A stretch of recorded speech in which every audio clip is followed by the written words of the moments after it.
Test. There we go. Good evening. Before we kick off here, just like to point out if anyone would like to speak on any item, there are some yellow comment cards in back. And if you'd fill those out and then hand them to our lovely Planning Commission assistant, Robin here, she'll collect them all and get them up to me. We'll start in just a minute.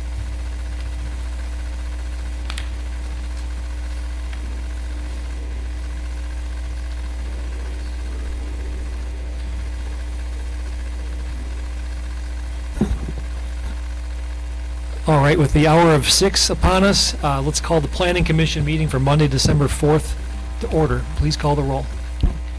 Commissioner Barnes. Here. Commissioner Urbani. Here. Commissioner Chorin. Here. Commissioner Gentes. Here. Commissioner Stoker. Alderman Stralchek. Here. Mayor Nurbin. Here. First up, we have approval of the minutes from our meeting last month. Move approval. Second. Motion and a second. Any discussion or corrections? Hearing and seeing none, all those in favor, please say aye. Aye. Any opposed? The minutes are approved. First up, we have a public hearing for Infinite Gymnastics. The applicant is seeking a conditional use grant to allow for approval of a fitness center located at the property at 6350 West Donges Bay Road. Is there a motion to go into public hearing? So moved. Second. Motion and a second. All in favor, please say aye. Aye. Any opposed? No, we're now in public hearing. Is there anyone here tonight who wishes to speak to us about the Infinite Gymnastics project? Hearing and seeing none, is there a motion to close public hearing? Move to close public hearing. Motion and a second. All those in favor, please say aye. Aye. Any opposed? We're back in regular session, and we'll take up the consent agenda. Okay. We'll set aside item 3.1.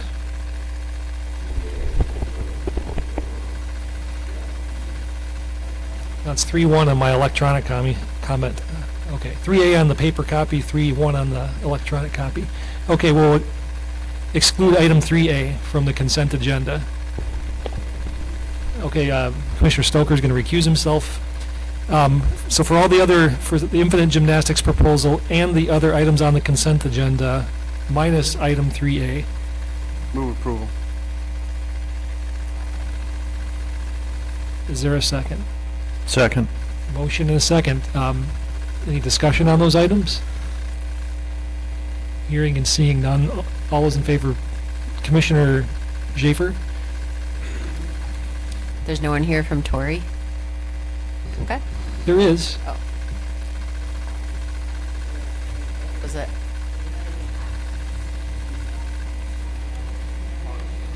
No one that was a neighbor, I guess is what I was thinking. Okay, thanks. Oh, we have a motion and a second. No one wishing to speak. Is there any final comments? Commissioner Barnes, are you pushing the button? Pardon me. For the Torrey Drive item, that's part of this package? That's part of all the items being considered at once, yes. Very good. Simple question on, it's really for clarity, for the items being approved with the tree plan and the final plat approval. I assume that with what I read, the trees are going to be similar to what's nearby, bottom line. Tree board, and they will be planted sometime before June. I don't know what the species in the other subdivisions are, but the tree board vets that process out pretty thoroughly. Okay. And we have the letter of credit in place, or the escrow in place already for the planting of those trees, and we have a condition that'll be done by June. They just couldn't get them in this late in the season.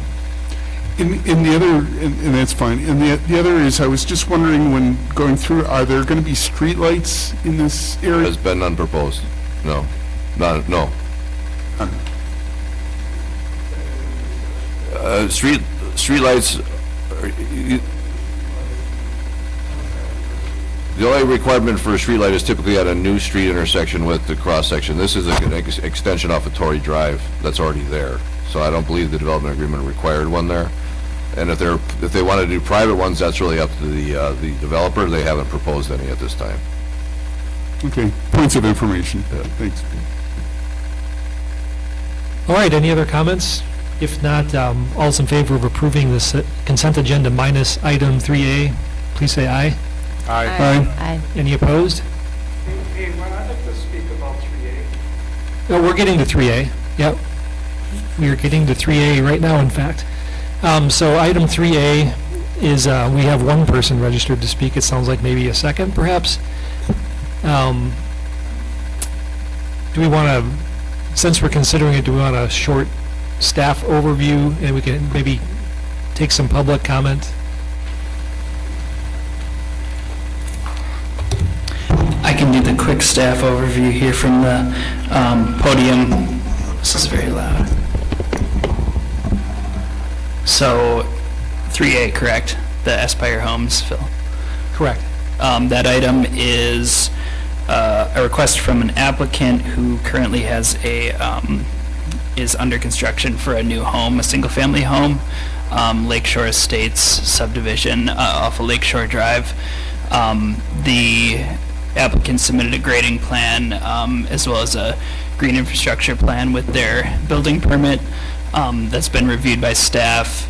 The only reason that they need this approval is because their fill and earthwork, I should say, exceeds 1,000 cubic yards, which is our trigger for planning commission approval.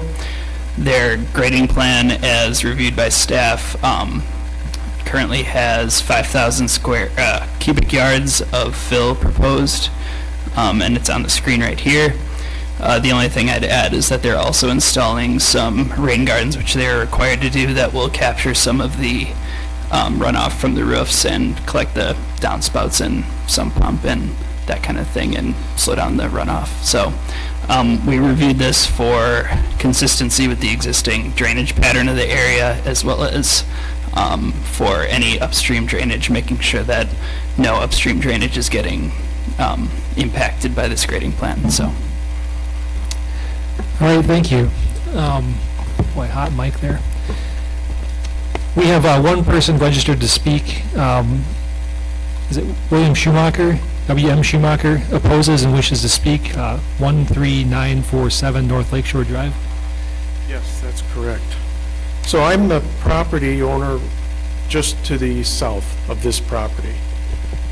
And my concern is that the developers already put in the foundation, everything about 10 feet above the ground. And now they're asking for a conditional use to fill in 5,000 cubic yards, which is, if a 10-yard dump truck, that's 500 trucks of fill. My property is already low, and I'm very concerned about what's my protection against my property being turned into a moat. They've already started dumping today. Over 10 trucks were there dumping. So why would they be allowed to build a house 10 feet out of the ground and then fill in all the way around it? And today, in my mailbox, I received this notification of the Planning Commission. So I have no use of really studying what they're planning and how they're going to plan to do this. They also have some of these little ponds or something, but those ponds have to drain. So if you're going to be collecting that much stormwater runoff from the building and the land, and they have to build some sort of pond to contain it, then those ponds have to drain. So what's my protection against this property interfering with my property? What do I do in a year or two from now when mine starts sinking? That's my concern. And I don't know the answer to it. Unless you're going to guarantee me that you'll rectify the situation if anything goes wrong. I guess we don't make any guarantees, but that's why those green infrastructure measures that Cole talked about are in place because those mitigate the stormwater runoff from new development on those properties. They're expressly designed to do that, which is what the city didn't used to do 30 years ago. So I don't know how better to answer your question. Maybe staff can address it when we're Did the done. planning commission know that they were building it 10 feet out of the ground? Planning Commission doesn't review architecture. Okay. So the Architecture Review Board reviews architecture. I think this is just coming to us now. So Because of the 500 fill. trucks are going to be dumping fill in. My next door neighbor's going to be putting 500 trucks of fill in. We understand it. Maybe Cole can jump in and clarify a couple things. Yeah, this was a bit of a strange situation. So the builder actually submitted a building permit. We reviewed the grading plan, approved the height of the building, as well as that green infrastructure plan that you mentioned. They found out mid-project that they needed this approval, so they get 1,000 cubic yards of fill with a building permit just right off the bat, just through our staff approval process of building permits. The reason that they need this 5,000 cubic yards is to conform to their plan here, and they needed to come to Planning Commission to get that additional 4,000 cubic yards of fill approved. So that's the reason why the foundation's already in, basically, and that green infrastructure plan's already approved. So they have fill on site from the basement dig and that kind of thing. That's why it's already underway.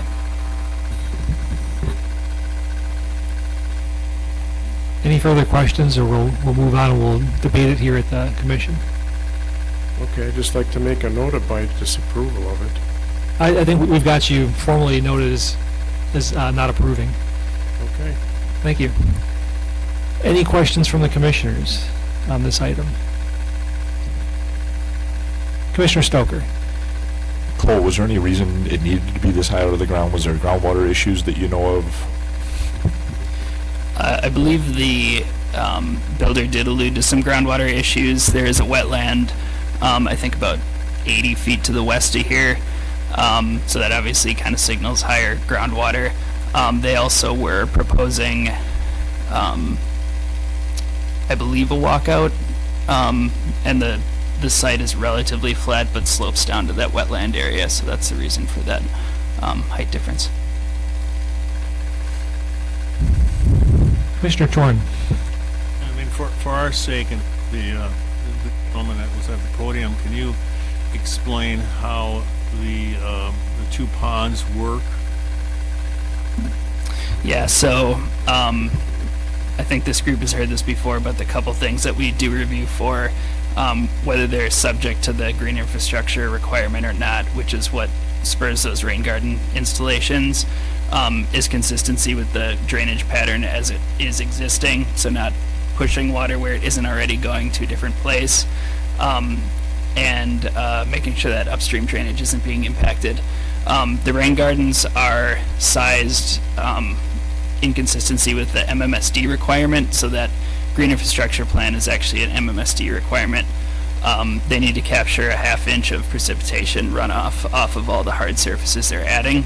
That's how they're sized. I think actually the next, Jack, if you don't mind, go to the next page. The next page shows the locations of those. It's just 2 rain gardens downstream of the hard surface, so those will actually act as a measure to kind of reduce the flows that wouldn't otherwise be treated if they didn't meet this requirement. So those are just a kind of to slow the flow, the natural flow.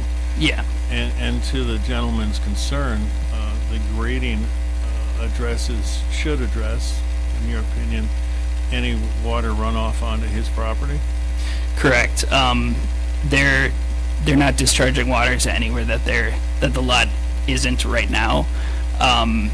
So you can kind of see there's like well, actually you can't really see too well, but there's a swale kind of on the south side of their grading limits, south of their building and driveway, that'll kind of capture the water before it continues south and bring it to that rain garden there on the bottom of the screen. Commissioner Barnes. Yeah, part of this is kind of being new with the commission and learning some of the processes, but I guess I was surprised when I went out to the site to see how much of it was done already. And again, I felt a bit uninformed, but and I don't hold objections to what's being proposed and so forth, but I just wondered how this type of circumstance is avoided or minimized where there would be other site developments of any kind where, oh, we need more fill than whatever the automatic approval, accommodates, so that we, the city, are avoiding these kind of last-minute changes. And I know that's inevitable in construction and so forth, but nonetheless, it's a significant. Yeah, and it was a little frustrating for probably both the applicant and us because when we reviewed the grading plan and we're looking at drainage and stuff, obviously the applicant would have known how much fill they needed. That's not required to be actually written down in our building permit application process, which is why they were probably unaware of this, approval, which is just in our ordinance. So we're actually working through right now and creating a separate form because of this situation so that we don't run into it again and have to stop the builder at that 1,000 cubic yard threshold, which is what they're approved for with the building permit, and then have to stop, come here, get approved for the rest, and continue. So that's why it is where it is right now. So am I hearing then that staff will be giving a little bit more scrutiny on this Correct. in the future? Correct, yep. Sounds like we're making it part of the standard building form questionnaire, Yeah. building permit form questionnaire, which is what was going to be my question. How are we closing the loop so we can try to avoid it as much as possible going forward? But so that's good. We're doing that. Commissioner Strelchak. Yeah, I'm on the same page as everybody else up here. I guess I've just got a question. If this is being built 10 feet above grade, I mean, like, nothing flagged at development that we say, hey, what do you have for fill? We need to actually review that. That's something that I would have hoped would have been caught at the staff level prior to getting here, and then we would have had everything all in one package to approve. Yep. I completely agree. I wish we would have caught it. We can't very easily determine how much fill they're bringing in just based on these plans unless we do a calculation on our end. But that's not typical with what we do. So that's why we're adding it to the building permit process so that they're telling us up front and not running into this situation in the future. Just as a commission, I really don't want to be in the awkward position of like, no, 5,000 is too much. You only get the 1,000 or 1,500, and then somebody's built in good faith, and we're stuck with a decision, that hey, it really doesn't benefit them. Or there are runoff issues or something else, and where are they at now? So, thank you for bringing it to our attention, and it sounds like we've got everything buttoned down with the runoff to address the residents' concerns, which is my number one concern. As well as just making sure that we try to avoid this in the future. So thank you. Commissioner Stoker. So I just want to be clear, Cole. Had this been brought to our attention prior to, it still would have been the same result. You see no reason to deny this. I look at it and it looks like a perfectly acceptable grading plan. It meets the MMSD requirements. So even had this come forward, we still would have been sitting in the same position. Correct, yes. We recommend, staff would recommend this for approval. There weren't any issues with the grading plan or anything else they needed to submit that caught our eye. And I bring that up because we have been put in positions before where someone's trying to hold a house 9 feet out of the ground where there are grading issues that cannot be met, and that's a whole different animal. Right. This, we don't really have any challenges from. Right. Any other comments from the commissioners? Move approval. Motion and a second. Last chance on comments or questions. Hearing none, all those in favor, please say aye. Aye. Any opposed? And that item is approved. On to regular business. We have Congregation Agudas Akim Shabbat.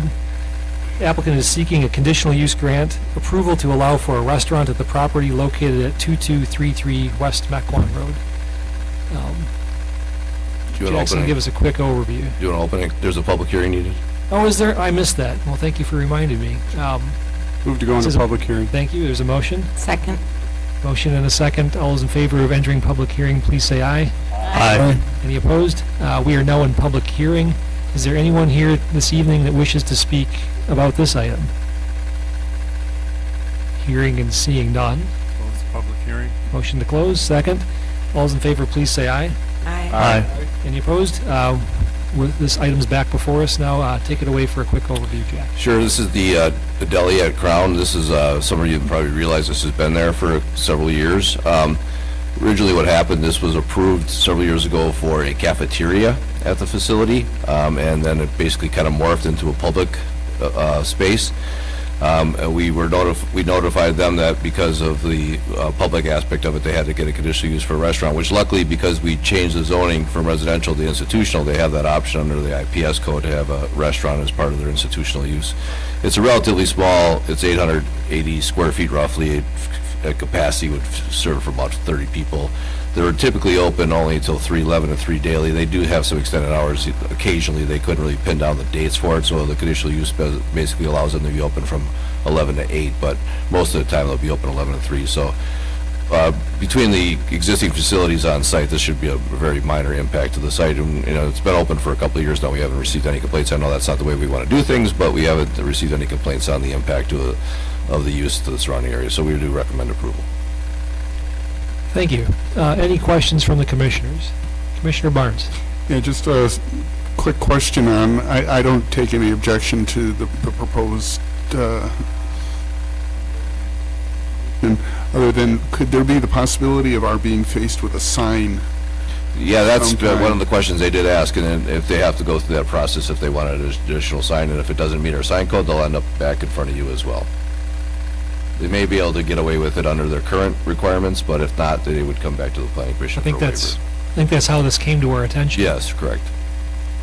We'll take care of the Thank you. conditional use first and Yes. sign second. Any further comments? Is there a motion? Move approval. Second. Second. Motion and a second. Any last parting comments? Hearing none, all those in favor, please say aye. Aye. Aye. Any opposed? And that item is approved. Maybe we'll see a sign request come back, but until then, everything's approved and on the up and up. So. Yes. Next on to Lakeside Development Company. The applicant is seeking a land use plan, concept plan, and rezoning recommendation approval from R3 to R5/PUD for a 19-lot cluster open space preservation subdivision for the property located at 11743 Northport Washington Road. Before we get on to staff comments, we have one person registered to speak tonight. Doug Janish from 11805 Northport Washington Road. Or wait a minute. Yep, that's right. That's his address. Yes. 11805 Northport Washington Road. Wishes to speak, did not indicate support or opposition. Please come to the podium.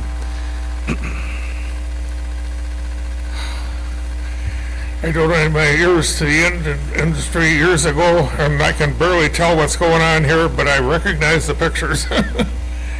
Let me explain. I'm Doug Janish. I live next door to that proposal. I've been there I've been there before most of you were born, or maybe all of you were born. I've got 81 years living on that property next door. I've seen a lot of things happen around here. That 11743 development proposal, I got that by city notification that there would be a meeting today, and the agenda wasn't available until Friday, 2 business days. That sort of smacks of a, how should we say, a rush deal. Somebody's trying to get something through before the holidays. Fast track kind of thing. About a third of that property contains the last remains of a natural habitat. And apparently that's being protected with the proposals. That's a good thing. Now, I used to own 40 acres north of that, and I got taxed out of 30 of them, and ultimately sold off the 30 to the same development company that's working on this thing. But that whole area has, how should we say, been destroyed by what I would call corporate greed. The whole Killer Creek and Bay area has been silted in with development that the city did not properly control. As a consequence, my 40 acres, that used to have 4 acres of wetland, ended up with more than a third of the acres as wetland. And of course, that's destroyed the value, but I mean, I enjoy the property anyway. Now we have this 10 acres to the south with a proposed 19 lot development. Now, I've got 10 acres left, and I'm under a city mandated 5 acre minimum. I have 4 buildings, none of which are as big as the 2,700 square feet proposed for next door, but I'm limited to a 5 acre property next door to this thing that basically, how should I say it, it has the density of a trailer park. I'm not enthused with that. I like the idea of doing the planned unit development and saving the wetlands and the forestry area, but 19 units, 15 feet apart? That makes no sense at all. I would, from my point of view, a high quality 6 or 8 units in there would be fine. 10 mediocre quality ones would be fine. 19 trailer park pads, not so much. So that's my bid on it, and I've given you copies of my thoughts on it.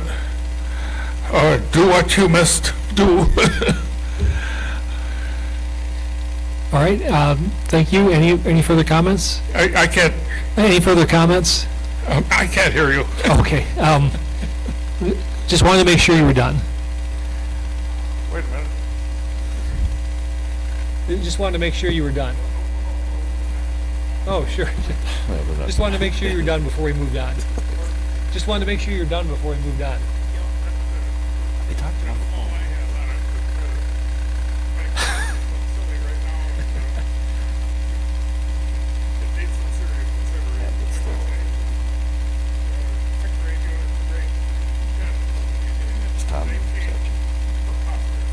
Okay.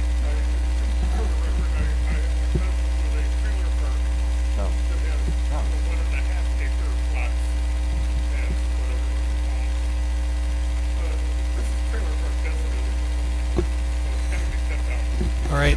All right, thank you.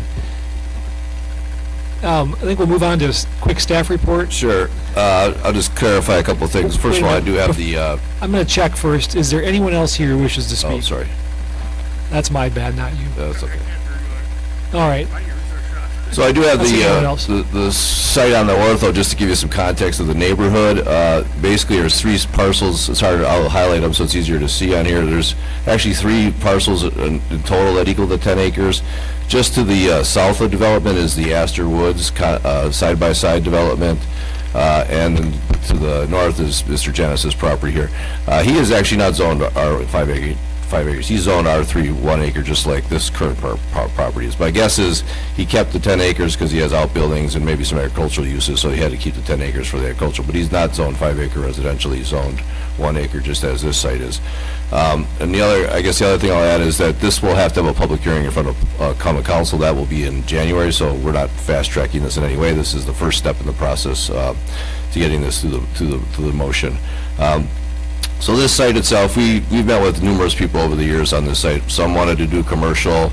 There was some, aspect of single family or side by sides on the site. As you can see, it's somewhat of a long, narrow piece, and then there is a nice stand of trees in the back. So when we met with Lakeside, we always have spirited discussions with Lakeside. So we went with them several times, and we both kind of came up with this conclusion of a single-family development, and we thought because it is a buffer between the plex to the south, which allows up to 4 units an acre, and residential to the north, this would be a good location to do our R5, which is rarely seen in Mequon. So this would be basically a half-acre condominium development. A couple of things we kind of had to iron out a little bit throughout the process was, one, was this going to be a public road or a private road? So they've determined that it would be a public road, and then as part of our approval, we recommend that there would be right-of-way dedicated so that if it does ever develop the property to the north, this would actually connect that public road to that site. The other issue is the access point and the report that shows two versions, one to the north, one to the south. Staff referred the one to the north in discussions with the applicant. I guess we convinced him that this is the better location. They wanted the one to the south because it did somewhat line up with the theater entrance and exit, but it would have had to bifurcate a wetland, and this doesn't really line up real well with the theater, and sometimes there's heavy traffic coming out of that theater, so we felt this northerly access point would be better. As the gentleman did say, we are preserving all the trees in the back here. This will all be part of an open space common area to the condominium association. There's also a tree line of white pines in this location that will be preserved as well. The only thing we did note, I did have our city forester go out there. He did find 2 specimen trees located right about here and here, right near the building pad for Lot 3. He recommends them being preserved, but after speaking with the developer, they don't know if they can avoid those with the grading of the site, so that they would have to ask for 2 specimen tree removal at a later date. If the commission is in favor of the removal, we'll just have to modify our conditions of our report because the conditions currently state that no specimen trees would be removed. Other than that one issue, I think we've kind of resolved everything else. Again, these are single-family condominium pads. We did ask them to push the pads 10 feet back off the right-of-way line, just to give a little bit of space between the right-of-way and the actual building pads. There's no conflict with potential grading issues. Again, we're really happy they're preserving the wooded area, the nice trail going through there. This is the closest thing I could kind of find to a similar circumstance would be like in the Vildu Park, and I can show you an example of that on the ortho as time allows. And then the other one that was similar to this is the Concord Creek Reserve condominiums. Those are in the front off of Mequon Road. Those are the same half-acre densities, just for your edification. So with that, we do support the proposal and with all the conditions in the report. So thank you. Thank you, Jack. Any comments, questions from the commissioners? Commissioner Chorin. Jack, the Astor Woods, what is the density per acre? They're pretty close to the density of this one. I think they have 30 acres total, and they have about 17 units, so it's pretty close to half acre. Now, they could be up to 4 acres per our code, but because of the side-by-side single family, it's really hard to beat that 4 acre density, so they're pretty close to the density of this proposal. Okay, so the density is pretty close to what's existing to the south. Yes, correct. One other thing, there was a comment made about the units being 15 feet apart. Is that true? It's the actual unit pad would be 15 feet apart, so I may go back to the screen here. So basically what you're getting here, this is a single family condo. This is somewhat similar to Hidden River, which is also in this area. So basically you get a pad of a certain size, and then you build your property within that pad. So those pads could be 15 feet apart. Doesn't necessarily mean the houses will be all 15 feet apart. I'm sure there'll be some gaps in there, but they wanted to keep the pads somewhat close together to try to preserve more open space at the back. So that's how we ended up with that 15 feet. Yeah, I just did some quick math. Astor Woods to the south is 1.76 units per acre. This is 1.9, so it's very close. Yeah, it's very similar. It's like 1 unit off from being identical. Any other comments from the commissioners? Any thoughts on the ingress-egress location? I think that's Commissioner Strelchak. The ingress egress is great. The plan as it's laid out, I think, is great. If that it gets approved tonight, I think that it's well laid out and it's well thought out. I guess I'm going to voice some concern just over the density, and when we sit in these positions, we get feedback like, hey, we're creeping out, the density's creeping, we're changing zoning and things like that. And I know we've got a quality builder. I've advocated for you on multiple projects, throughout the city. I've been excited to have you involved here in Town Center as well as, and I've seen some of the other projects that you've worked at, and I know your work is top-notch, and this is going to be an A1A subdivision. However, I struggle with the density, and I'm going to be very honest and forthright with it. I would prefer to see this remain at the 1 acre or, something closer to that. I don't know why we're shifting our standard just because somebody's got a good plan that comes forward that could be a little less dense. So again, that's just my general question. Yeah, I don't think we're really shifting our standards. We typically don't have a lot of R5 type developments proposed in Mequon. I think that's just because in the past they probably didn't go over very well. But we do have a lot of R6, which again allows up to 4 units an acre. And in this area, if there's an area in the city that is a transition area, I think this is it. I mean, you have commercial all along Port Washington Road, you have the Astor Woods, you have the other condominium developments further south than that, you have commercial off of Lexington, the 2 Lexington buildings, you have the banks here. So there's a lot of other land uses in there that are much more intense than this. So we felt that this was an area where if we're going to have this single family half-acre density type development, this would be it. And we're not looking to make a mass change anywhere else in the city, but I think this piece, and then eventually if the piece to the north develops, I think those would be very good land uses for those types of those areas. The Plex development just didn't really work well here because of the narrowness of those lots, and everybody's looking for basically at-grade single-family ranches or side-by-side ranches, and that just didn't really lay out very well. So we thought this really worked for this type of application.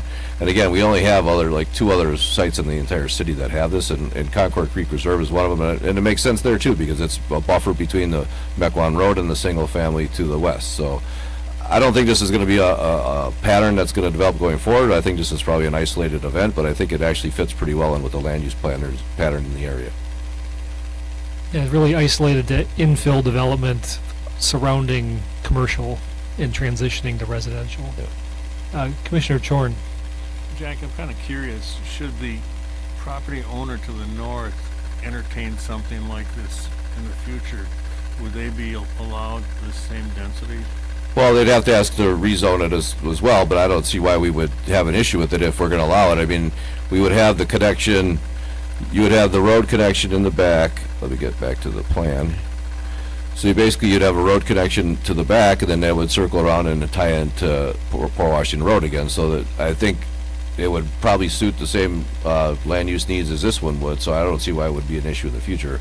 We would never approve that without a plan in place. We would never proactively rezone it to match. We'd keep it at the R3 it currently is. Commissioner Barnes. I saw you had your hand up earlier. Clarified my questions, so Okay. I'm in support for Got a what's 2 being for 1. proposed. Can I make a comment? Sure. So we've been building in Mequon for 45 years. We've done, traditional developments, 1 acre lots. And quite honestly, this is a result of what our clients are looking for. And I compare it to my generation, Tom's generation. We're looking for first floor master suites. We want to be a part of a community. We don't want to have a full acre to maintain. So this is a direct result of what our clientele is asking for. This will primarily be empty nesters, we assume. It's not going to be restricted, but that just seems to be the type of clients that we attract to this type of development.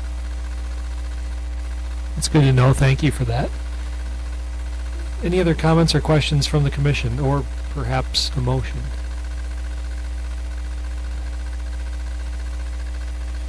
I'd like to move that we proceed with the staff's recommendation for approval of this proposal. Second. Motion and a second. Any further comments or questions? Just one clarification. Yes. With basically the motion or the report reads now that those 2 trees will have to remain. If you want to allow them flexibility in the future, then we'd have to modify that requirement to say that they would have to come back and prove that another time. Else that they'll have to stay, because that's in the ordinance itself. Which staff condition is that? Just It is with the specimen trees.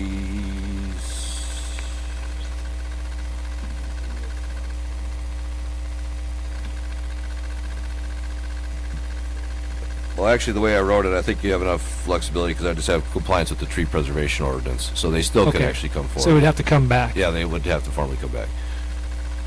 Oh, actually, this is the one, I think we mentioned the tree ordinance twice on this one. Oh, it was on there twice? 17. Oh, yeah. One was an engineering comment, probably one was a planning comment, so. Belt and suspenders. We've got it double covered. Yes. I happened to notice that reading through it. Mayor, can I make a comment? I just want to make it clear that this is a conceptual plan, and we are in the process of working with Sewer Pack. We've had the site delineated for wetlands, so there will be some tweaking to this plan. We're not going to change the number of units or anything, but some may turn, some may, they're just not going to be a bunch of squares. We found out that the environmental corridor is actually further to the west than what is drawn here, which will give us more flexibility. Well, and also the pads, right now, the pads are 40 by, or 45 by 60, and we may change that. Some might be wider and less steep, and some might be narrower and more deep, just to accommodate, a variation of exterior elevations. So But they'll just still be conceptually, within that 15. Yeah, we're approving a conceptual plan, and there's a. always building a site plan. There's a condition of the ordinance that says any substantial change would have to be revisited as a PUD. So we have, in the past, have seen a lot of flexibility with the PUD. I mean, the number of units won't change, the general area of the road won't change, the entrance to the Port Washington Road won't change unless it's moved a couple feet here and there, but we do have to allow the flexibility because we can't require them to go through a full engineering and review before we actually give them an answer on the actual zoning. So that's common in all our PUDs. Good point of clarification. We had a motion in the second. Any further comments or questions? One last question. One last question from Commissioner Stralchek. Is there anything that we could do to, try to ensure that these are a little further apart, that 15 feet just... If I vote no, it's only because of the density and the closeness of the buildings. I'm just not comfortable with it. I'm comfortable with you and everybody. The 15 feet is the closest that the pads can get. I mean, the reality is that they'll more than likely be much further apart than that. But if you look at the site plan, you can see some of the homes as they get towards the front or the back, depending on which side of the pie they're on, could get, as close as 15 feet. We're not saying that's what it's going to end up being, just that we want to have that flexibility. In some cases, that could be the case. If I understood the other comment, with the critical environmental corridor being farther to the west, that'll give them more flexibility to stretch it out in the middle, but that's a final Possibly, plan, not- possibly. The delineation of the environmental corridor is going to happen this week, well, depending upon the result of this meeting. We have had the wetland delineated, but we have not had the surveyors put it on the survey, so we don't know exactly where it's going to sit, but it appears as if it might move slightly further west. Yeah, it won't be a lot, though. There's the wetland complex is right here, and the corridor line is here, and I think there's a line of dead ash that probably they'll shift the corridor over to remove the dead ash area, but the wetlands are going to be your control anyway, so they'll have a little bit of flexibility, but it won't change much. Is that far west area, the flood fringe area, is that... There's also the biggest concern? floodplain, that's the yellowish line here, that's floodplain as well, so there's a lot out there. So we made it clear from the day one, we're not going into that area to touch. There's too many nice trees in there. Mike said there's a very large old growth stand of trees in there. There's wetlands, there's environmental corridor, there's floodplain. They know that they have to stay out of there. I think it's pretty clear. Jack, did we address the rezoning, or is that presumptuous? That's what we're here for. That's Yeah, what we're that's what talking we're- about. Well, I thought we're approving the site plan, but... No, this is the rezoning and concept plan. Okay. Correct, we're all good. Commissioner Hawley. Nope. Sorry, Schaefer. Yep. Hawley's not here. I just want to make sure that someone explains to Mr. Janish what his existing zoning is, and then that there's a potential that this could be extended to him should he choose to do so Yeah, we in the spoke on the phone future? several times. I Okay, can reach just out to him. to make sure. And then I guess I feel like I'd be remiss without saying I'm familiar, Mr. Zabjek, with your idea of tweaking your plan, and I feel like the word substantial to you might mean something different than it does to staff. So I understand it's a conceptual plan. I would just maybe err on the side of being conservative in what you change in the plan, because I think we're familiar with kind of the back and forth that we've had with some of your other plans. So hopefully we won't get to that point with this one. I think you bring up an excellent point about communicating with Mr. Janis. I'm thinking maybe we should write it down in letter. Yeah, that's letter fine. form. Sure, I can do that. Just so it's clear. And I agree. Yeah, I think if there's a disagreement with staff, we'll be hearing about it. It'll be right back here before us. So Yeah, we've done it before. We've experienced controversy before with that. We figured out. We'll get there. I mean, we're talking about spending probably another $20,000 for the engineering. We just don't want to go that route only to get turned down. So if conceptually this makes sense, and then Jack and company can decide what's tweaking and what's substantial. well, this would be before the Common Council when? This will have first reading in December and then public hearing in January. So yeah, there's a little bit to go. Just don't go cut a check tomorrow. But so if we approve it, it moves on to the council for final approval, because it is a rezoning. So, Rezoning and land use plan. any further comments from the commission? Why don't we call a roll on this one?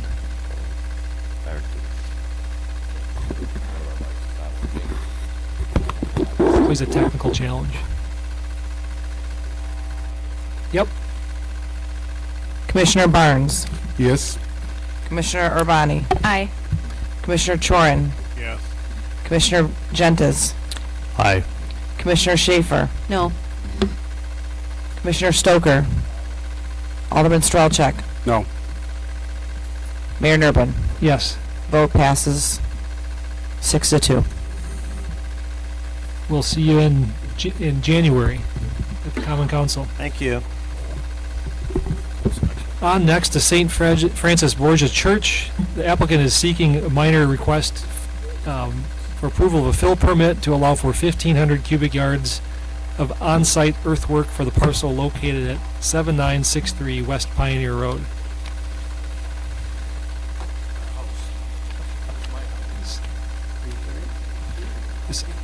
Evan and Cole are going to give us the This quick one will overview be- here.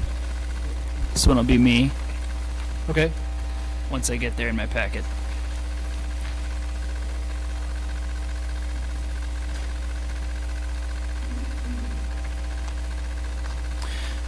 There we go. So this applicant is coming forward for another fill and excavation exceeding that 1,000 cubic yard threshold that needs planning commission approval. Location is on Pioneer Road. It's a cemetery just west of Wauwatosa Road, I believe. Applicant is looking to install an aesthetic pond. Hold on just a second. For everyone in the back of the room, could you please enter the hallway? Gentlemen and lady. Hard to see. Oh, you're right. Thank you. So the applicant is looking to propose an aesthetic pond. They have a little issue with flooding in one of their areas with graves. So what they're trying to do is kind of fix this situation here. Basically, the plan would be to have a pipe extend from this low area into their aesthetic pond, and then their aesthetic pond would have another outlet pipe that would discharge further southwest on their property. The applicant, I can't remember if he put it in his narrative or not, but they weren't actually intending on any import or export of soil from the site, so that 1,500 cubic yards is actually going to stay, proposed to stay on the site without any actual hauling. So the excess from the pond would just be spread around the site. So we have a few staff conditions, need to obtain their permit, but that's pretty much it, and we would recommend approval. Thank you. Any questions from the commissioners? Commissioner Schaefer. This is right at the top of a hill, right, Cole? It's kind of like, The cemetery itself? Yeah, it does kind of go up from the I'm street. just thinking about where the water's going. So it's nice that it will be contained because that's obviously makes it really challenging within that cemetery. If it's going off to the southwest, and I went by here the other day and I forgot to look. I think that's either farm or residential that it will be piping, that it will be running onto. So is it running onto someone's property, I guess? It's already on a hill, so there's already inherent water runoff, but this sounds like it'll concentrate it a little more.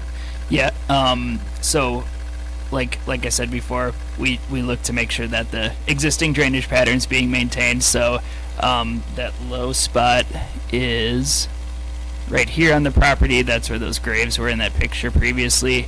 This is their little intake pipe here that'll go from that low spot into their pond, and then they need some sort of outlet pipe in case it rains into that.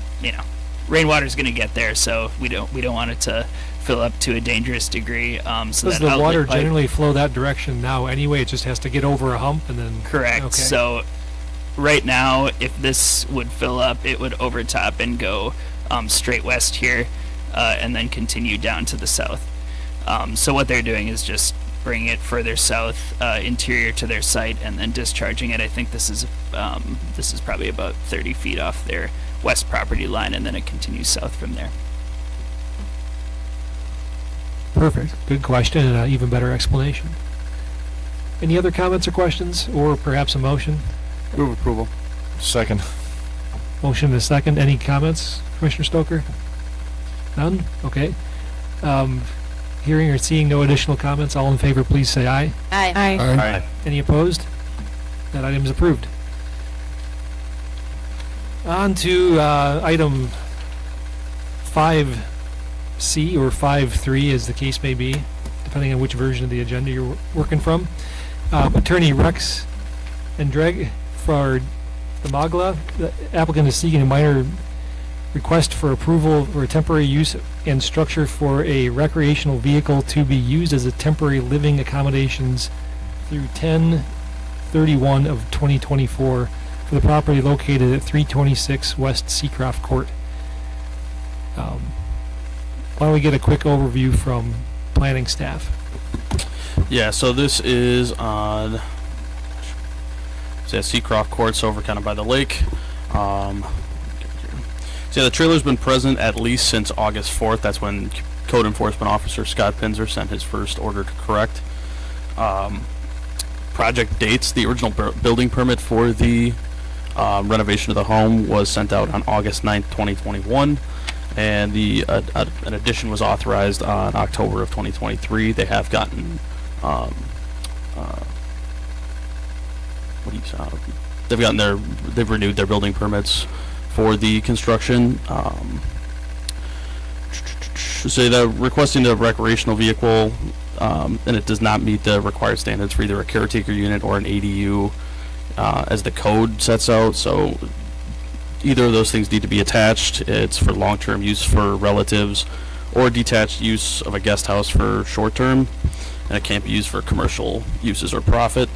And this kind of sets the precedent that we don't want of having kind of residential parcels having temporary dwelling units for commercial uses. And this could be something like Erin Hills or Hogfest or something of the like that we might not want to kind of set the precedent for and have coming down the line with this passing. Also, the proposed time frame kind of exceeds the allowed for temporary use to a large degree. The codes they kind of want it for December of now to October of next year, and the code only allows for May through October allowed, and a maximum of 18 months. And with it starting at least August, it's going to come up on 14 months, so we're already kind of approaching the maximum time allowed. The specifications for the trailer put it at 28 feet, which again exceeds the maximum allowed for the code, and it would need commission approval. The applicant sent photos taken today of other trailers of properties around Mequon. I just kind of wanted to reiterate that We don't go out looking for infractions to enforce. They're taken by complaint. So it really wasn't an incident of selective enforcement. It was really kind of gone through the correct process, and it was taken to the code enforcement officer and appealed here for temporary use approval. Thank you. Any questions from the planning commissioners? Commissioner Barnes. Have residents in the immediate area been informed of the proposal other than the standard sign that appears when it's an agenda item? Have they been informed? Yeah, we send out notifications for planning commission to neighbors around. So. Yeah, and then the homeowners association for what's it? I can't remember the name of the neighborhood. Barbaro Estates. Sent a message that opposed this approval. It violates two of their declarations for the neighborhood association. Construction needs to be contained to at least a year for any renovation or other construction, and no temporary structure can be used as a place of temporary residence. Any other questions or comments from the planning commissioners? Commissioner Jordan. So let me see if I understand this. The trailer's been there for a while, Mm-hmm.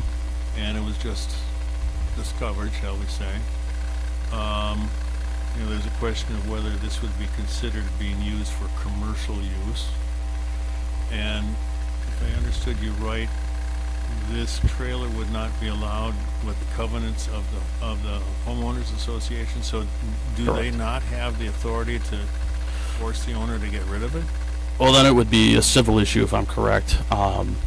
And this is a picture up on the screen. This is a picture of how visible it is from the street. So you can tell it's pretty visible from kind of where you're standing, right near the right of way. Well, I think we received a complaint, correct? We Correct. didn't go out looking for this. We received a complaint. It's Correct. I mean, effectively, with another dwelling unit on it, we're doubling the density allowed by code. I know there's some assertion that there's some argument over the length of the unit. I think our code, we just updated our code recently for RVs, where we define how we measure them. It's including the hitch. That takes all argument out of the process of just measuring the cab of the vehicle or the hitch. It's inclusive. I think that's pretty clear in the code. And I know we received a bunch of pictures today citing other locations that may have RVs in Mequon, but just because they have them doesn't necessarily mean that this one can too, because we, as Evan pointed out, we operate on a complaint basis. We don't have a guy actively out looking for problems, but when they come to our attention, then we deal with them. So I'm not sure that the presence of any other RVs necessarily justifies approving one here, but I'm interested to hear what other members of the commission have to say. And then we'll get to the applicant, Commissioner Strelchak. I think where we're at here is, in my opinion, from everything that I've read, even including the packet that was dropped on the desk today, I mean, it's a code violation. And the residents, meaning the HOA, obviously the HOA could go to civil suit, but really at that point, they have covenants. They don't want to incur the extra expense. We've got a nuisance property in our neighborhood, and the issue there is there's 10 homes, and we're all going to fund the civil suit because somebody's attorneyed up and they want to dig their heels in and do something that's really, quite frankly, not even allowable by code. And all they really want is for the city to enforce the code that's there. They purchased a home in a community based on a code that's existing to maintain their property values, and this one appears to be clearly in violation of that city code and ordinance. So thank you for bringing it forward. I think it's you know, it'll come with a motion and a vote for me to decline this, you know, moving forward unless there's some significant argument. I saw somewhere in there that we were discriminating against somebody. Not at all the case. I don't even know who the individual is that lives there. I don't know any of their background or any of that other stuff. All I see is there's a complaint that came into the city. The unit that's being stored on the property is a code violation. Scott Pinzer sent out a code violation and, you know, using appropriate measures with a written notice to the landowner, and simply the city would like it to be removed. And it seems like a pretty simple request, and you know, does not fit within what our city code and ordinances allow. So my hope is at the end of this that we vote in favor of removing it, and the neighbors are happy, and the community maintains its standards. Any further comments or questions from the commission? Otherwise, we'll give the applicant a chance to respond. Let's go for that now. Attorney Anderegg, take it away. Yeah, thank you. Is this on? It sounds like you're hot there. Yeah, that's good. Okay, good. I guess first of all, on behalf of the Domagalas, I'd like to thank the commission for the opportunity to be heard this evening. I'm not aware of anything that came from the HOA. I wasn't provided anything, so I can't really speak to that, although I'm aware that there is a homeowners association with some rules that I think go back to 1982 that talk about, or that speak to the possibility of a temporary living place following construction of, and I think it was when that development first came into being. But I want to be clear about the reason for the request, because the subject line of the memo that I think was sent to this commission, as well as what's on the agenda tonight, is that indicating that the RV is to be used as sort of temporary living accommodations, and that is absolutely not the case. Nobody is living there. Nobody will ever live there. The limited purpose for the RV is that it is a place for workers who are working on renovation, where they can sort of spread out the plans, their construction plans, clock in, clock out, and take a break. And I don't think it's unusual for a construction site to have sort of a temporary office on site. It has also been used as a shelter for an overnight watchman a few days per week to prevent theft of construction materials and equipment on site. And if the fact that somebody is occasionally there overnight constitutes a living accommodations, well, then this commission could make the discontinuation of that a condition of approval, and the Domagalas would be happy to comply with that. They're not building a new home on the property. They're completely renovating an existing home that tends to take longer than a tear down and a rebuild. This is a large house. It's approximately 12,000 square feet. They're committed to getting this finished as soon as possible. It should be noted that this property is off the beaten path on a side court with virtually no traffic. The properties there are 2 to 3 acres, and the residences are not close, from which I think it could be assumed, and I guess I didn't know this, but it was confirmed for me a little while ago, that we're here, I guess, because of a complaint by a disgruntled neighbor, which further seems evident from the number of other trailers that we spotted during a brief drive. That was really the only purpose for submitting those other photographs, is because it would seem to me that the city wasn't out looking for these, that we could assume that there was a neighbor who made a complaint. I didn't know that until just now. And I don't think I ever used, and don't intend to use, the word discrimination. My sense is that what we're requesting a temporary permit to do is something that is not uncommon in Mequon without a permit, and that perhaps this commission has not really dealt with many requests such as this one, because most reasonable people would not have a problem with the new neighbor having such a temporary use. The staff analysis and recommendation speaks in terms of caretaker units or accessory dwelling units. I think that analysis indicates that the purpose of this ordinance is to ensure that single-family residential areas remain single-family and they don't become plex or multiple family areas. This temporary trailer in no way defeats the policy behind the ordinance. It's not a detached guest house. It's not an accessory or dwelling. It's not for the long-term use of relatives. It's not for the short-term use of guests. It's not for commercial activity or profit. All of those are words and language lifted directly from the ordinance. Therefore, allowing the temporary use requested would not set any precedent that would undermine the very purpose of the ordinance. So the staff analysis is completely wrong when it suggests that the request before you could set a precedent for temporary lodging within single-family districts that could result in commercial activity. Nobody is residing in the RV and nobody will be residing in it. The Domagalas continue to reside in their Shorewood homes, so the enunciated concerns, I think, are completely unfounded. The remarks about in the report about campgrounds and mobile home parks are also misplaced.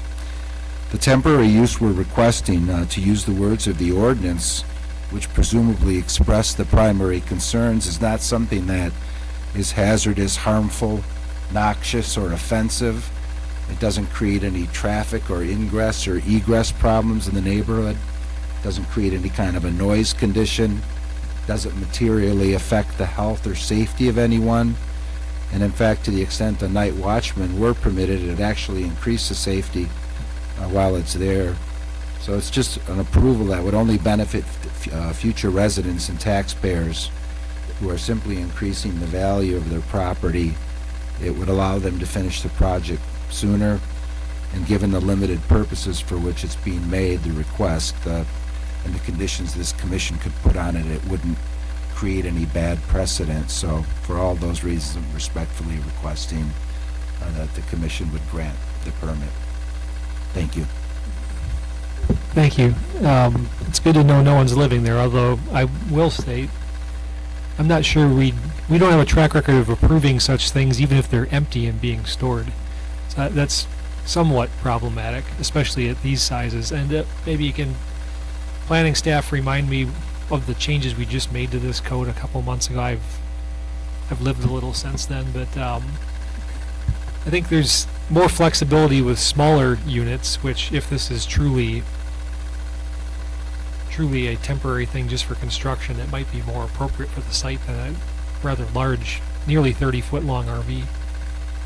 Sure. Good evening, Mayor and Planning Commissioners. So the changes that were just approved in May of this year did provide some additional flexibility from our previous regulations. One vehicle of this type, so long as the total length does not exceed 20 feet, there's also weight requirements, height requirements, can be stored unenclosed. But there's only one type of piece of equipment like this on the property. It doesn't matter if it's snowmobiles, a recreational vehicle, a trailer, one type of a piece of equipment like this, so long as it's under 20, is allowed.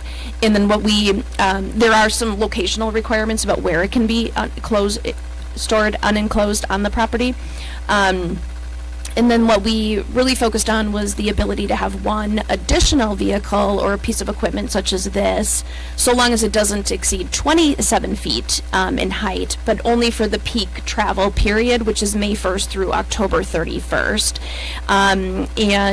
We did allow for some exception of being able to extend that so long as it didn't exceed more than 7 consecutive days. So you could request going past that banked calendar time frame with the approval of the community development director, but again, it's limited to only 7 additional consecutive days.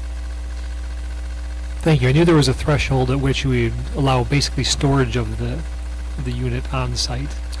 Yeah, Uncovered. and maybe I can add to a little bit of the history, because we also received an open records request today for our number of citations that we've issued in the past 5 years related to this. Now, I don't have 5 years at my fingertips, but when we presented this to the Planning Commission starting in March and worked all the way through Public Welfare and the Council through May, just in 2022 alone, we issued 42 violations related to recreational vehicles and vehicles of this type. So anything that exceeded 20 feet in length. Typically, there were other dual violations with the vehicle as well, in terms of, like I said, the location, or maybe not being on an impervious surface, which it is required to do. So again, in 2022, 42 violations were issued. Thank you. Any other comments or questions from the commission? Commissioner Schaefer. If it was a construction type trailer, what category, is there a separate category for that? No, they would still have to comply with the 20 feet or less. So if it was a 20-foot construction trailer, it could stay there? Mhm. Yep. So that would serve the purpose of what you're speaking of. I struggle too with the pictures that you sent. I struggle with the fact that there was a lot of time spent on this particular ordinance by staff in particular, and so I think it was well thought out, and it was intentional, and so I struggle to say, well, we'll make this exception, because it does become a slippery slope, and you made a lot of valid points as well, but I do think, I think the intent was pure, and I would like to uphold it. If we want to raise our taxes, perhaps we could hire someone that could go around and just issue violations all over the place, and then we'd have probably a lot less of those pictures for you to take, but that's not our reality. And so yes, it kind of comes in the form of the breach, and when someone reports a breach. So there is a way to meet what you are trying to do with what I assume is going to be a wonderful result, but I think I would not support it staying as it is. Still frustrated with the fact that there's all these other examples that you can point to. So I feel you on that. I recognize that. I appreciate that. So if it was less than 20 feet, we'd have no issue? Yeah, we can share this section of the code with you after the meeting or tomorrow through email. There's some other standards that you have to meet, but yes. And it's probably fair to point out that in that process of reviewing this code, we did try to push for a little more flexibility, and the council did not react favorably to that. So what we ended up with was better than what we had, and offered more flexibility. We had tried to make it a little more flexible, but that was not received well when we reviewed it at council. So there was not broad support for any additional flexibility. Commissioner Urbani. I am hearing what you have to say, and I agree with Alderman Strelchek also, but I think part of the problem for me is the length of time. That a short amount of time having a larger vehicle there I'd be fine with, like 6 months tops, but having something there for 14 months or however long that we think it might have been there already, that's just a little too long. Especially if you're really not using it for somebody to live in, that it's really being used to lay out your plans and things like that, I think 20 feet is certainly sufficient. And I do understand there's another way to lock up your construction materials. You could put some temporary fencing up with a lock on it. Of course, is that more unsightly than a trailer? I'm not so sure. So it's just, but that's maybe more secure, and you don't have to have an overnight watchman then.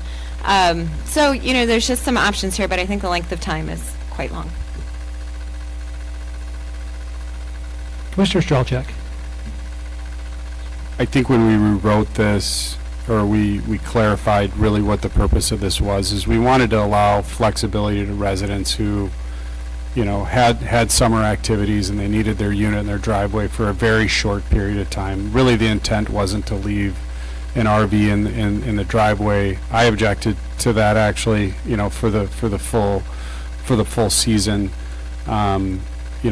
People use boats, they come in and out, they go fishing, they bring it in on the weekend. I had a neighbor that had a larger RV, and we had discussion with Kim, and he's like, well, I don't really get it. I'm like, well, let's talk to Kim and let's really understand what the use of this is and what's allowable. And he explained that he gets back from a trip and you know, he's got to unload his stuff, and he's got to load his stuff prior to the trip and things like that. And then, you know, they found something that went wrong on it, so it needs to sit in their driveway for a couple days so that they can, you know, take that and go to the dealership to get it worked on. Then it comes back that, you know, they go through the final cleaning and before they put it into storage. And all of that was addressed when we wrote the ordinance.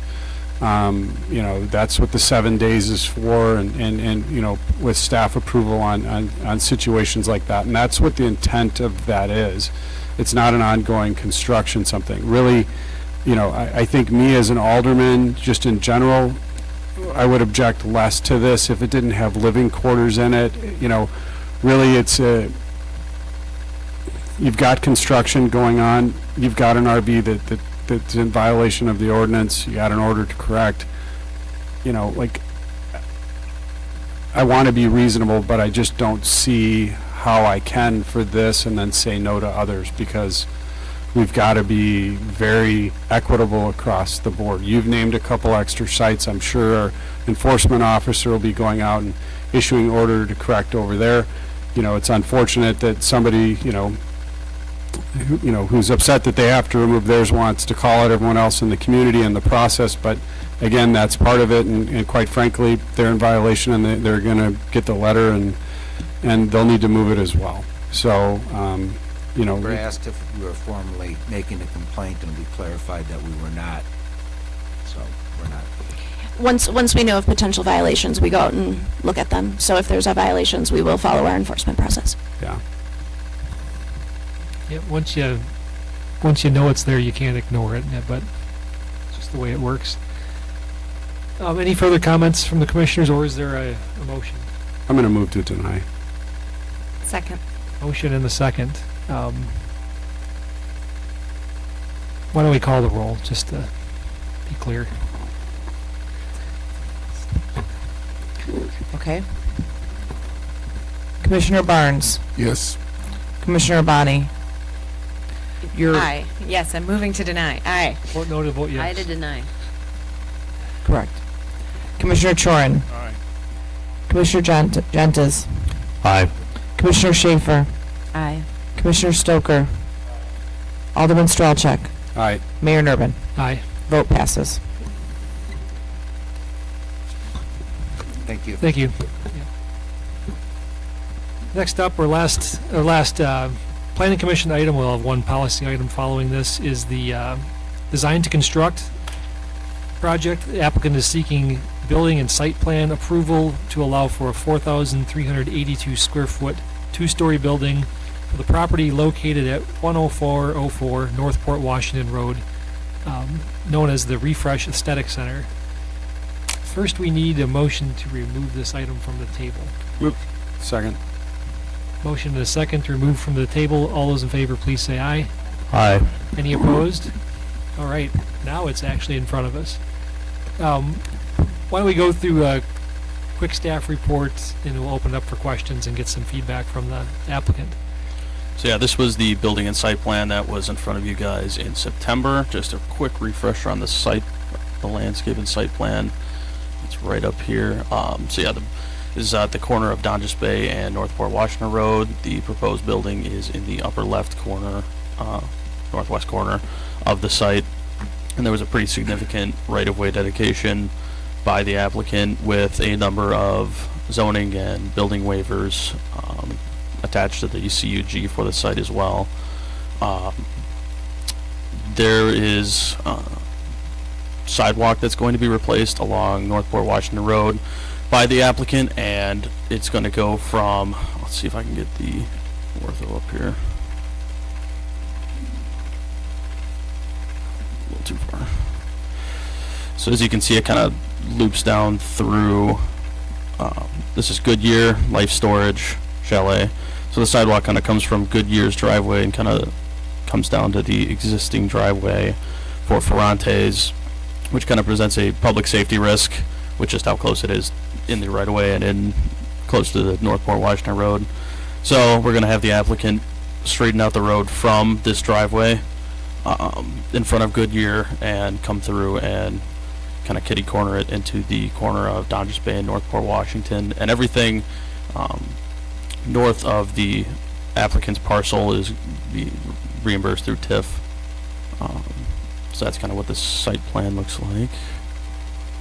And then for the building plan review, there were 2 meetings with Commissioner Chorin, staff, and the applicant where we took guidance that the commission had gave us at the September meeting, which includes window concern about lack of symmetry, preference for the arched windows, and kind of concern about the treatment of windows in the service rooms, either during service or not. The number of building materials was a concern as well, just how many there were and kind of their placement on the building itself. And then just overall the box style of the building. There's been significant concern from the community in the past about previous projects having this box style and what that might mean for Northport, Washington and Dodgers Bay at that prominent corner, especially kind of having that corridor through there being more prominent from the I-43 renovation as well. So yeah, staff and Commissioner Chorin and the applicant went through 2 meetings, and what you see on the screen, I'll see if I can blow that up, is the revised renderings that the applicant provided to us this week, or last week, and it removed the building material up here that was a little bit more aluminum stone, and removed it from the other side as well. And at that point, and then we put, there was not these arched caps on the second floor windows that are there now. And when it came in, there was no feature on the west side facade, which should be, I'll have to go out a little bit.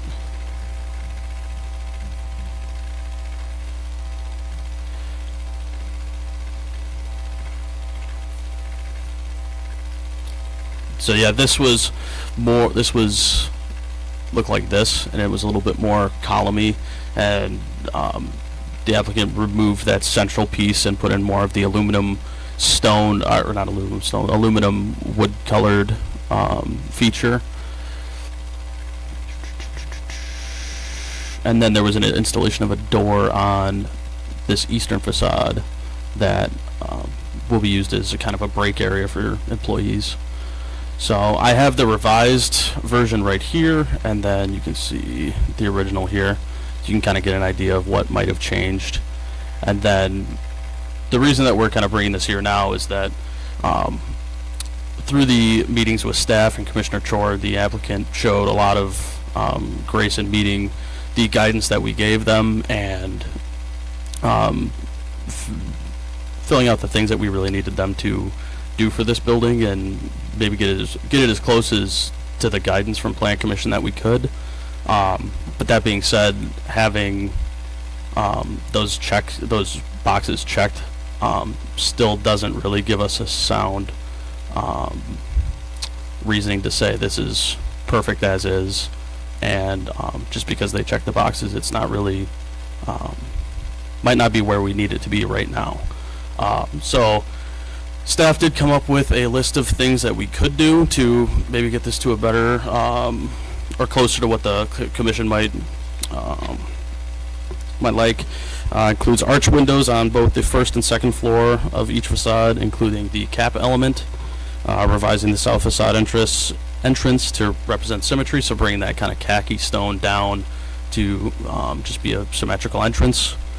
The inclusion of further details on the east facade there. You see there's not much going on there like there is with the other 3 facades. The inclusion of a double window on the second floor of the east facade above the doorway. So that would be right in here. And then the architect should address the floor plan and screening for visual obstruction in the service areas in the treatment room. There is a janitor's closet right here, so that might present somewhat of a challenge to kind of get that screened enough so people walking in aren't having that be the first thing or second thing they see. And then staff still has some reservations about the lack of emphasis on Port Washington Road. While we do have that sidewalk, having it maybe tie into the sidewalk of the building or entrance to the building could be beneficial as well.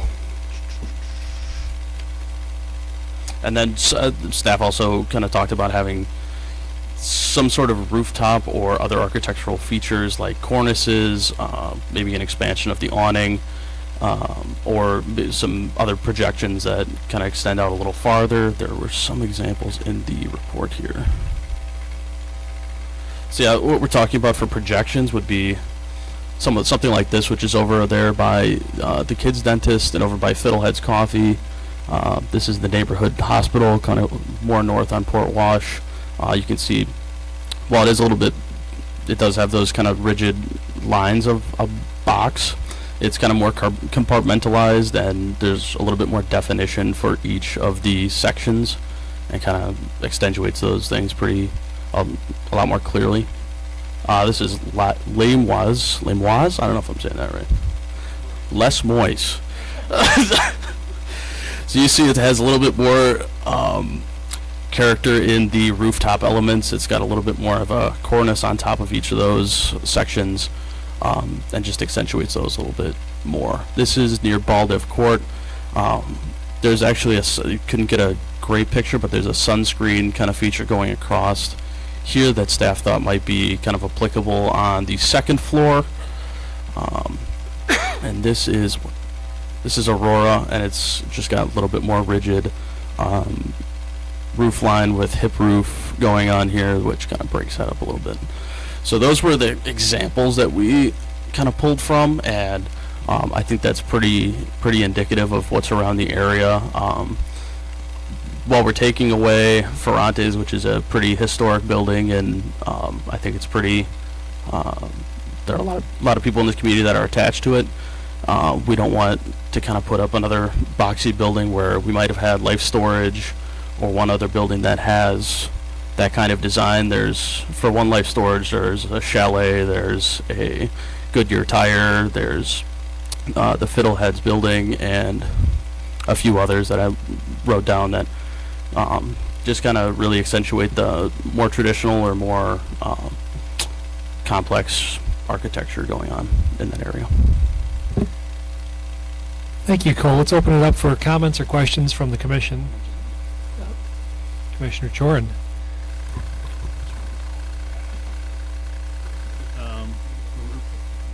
Risking sounding very frustrated, I was not at the first meeting when this was presented, so I had not heard firsthand of the comments. We met.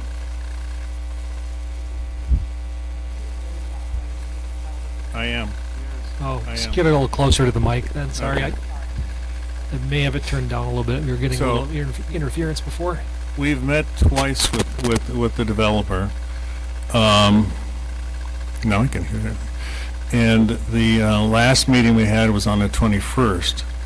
And I believe the owner, the developer, the architect, all staff were there. And when we talked about the looks of the building, it was my understanding that we came to a consensus that some suggestions were made that the applicant would change and then present, and that it was my opinion that we were all comfortable with those changes. And to my great surprise, when I see the agenda and the recommendation is to table the design. So my frustration is that the lack of communication between staff and myself as the role of the architect on the board until I get the package 2 days before the event. So I think in good faith the architect has responded to and made the changes that I had understood that we all agreed to. Should the rest of the board feel as though there are other changes that should or could be made, I'm willing to listen, but perhaps if that's the case, then one of the other board members should attend the meeting and discuss it with them. Thank you, and I'll address a little bit of that. We got their plans last week, and when I reviewed, I was the one who found out with that first floor window, that floor-to-ceiling window is looking right into a janitor's wash basin. Yeah, so it just made me look at things from a fresh perspective, and like how closely was this plan reviewed, because I think it's important to know we don't have a history of coming back and approving frosting, screening on windows.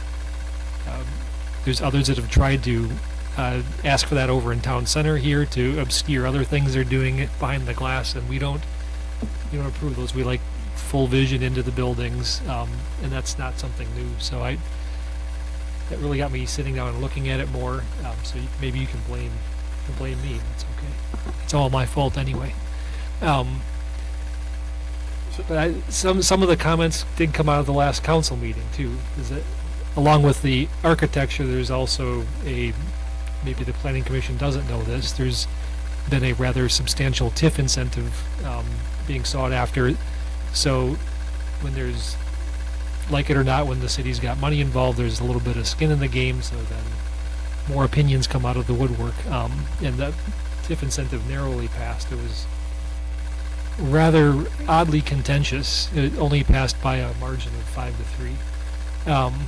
Not to say that should sway our opinion on it one way or the other. We're the planning commission. We can do what we like here. But that this building, for whatever reason, maybe it's because it's replacing a historic building.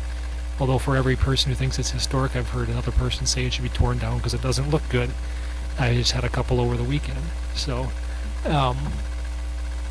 that's why the heightened sensitivity. And I think at least the wash basin where the janitor's closet is, we can't have a window, floor-to-ceiling window in front of that. So something's got to change there. So I'm not sure we can approve it totally as is either.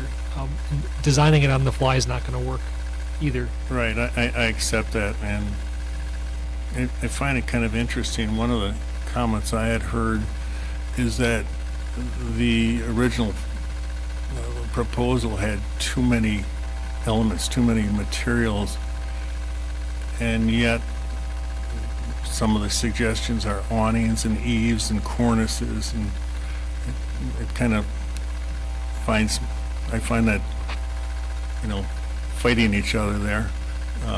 With regards to a boxy building, commercial office buildings, for the most part are that shape. I don't think you can expect them to have dormers on and pitched roofs and when you have a pitched element, in a lot of cases they're primarily there just to hide mechanical equipment up on the roof anyways. So I guess maybe I owe an apology for being a little ticked off. But let's hear what other people think of it. Certainly. Any other comments from any of the other commissioners? Commissioner Abani. So I was one that was not in favor of the multitude of materials that were being used on the outside. I think that's a very contemporary look and does not necessarily fit in with what we have going on Port Washington Road. So I am pleased with the revisions. I am pleased with there's more uniformity with the arched windows.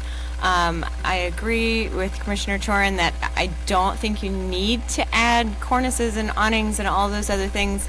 However, it sounds like I also agree with Mayor Nurbin about the service area and the treatment room. Let's not have the window looking into the janitor's closet or what have you. I didn't look that detailed, but I like the new design. I appreciate that you're willing to work with staff and make some adjustments and some compromises.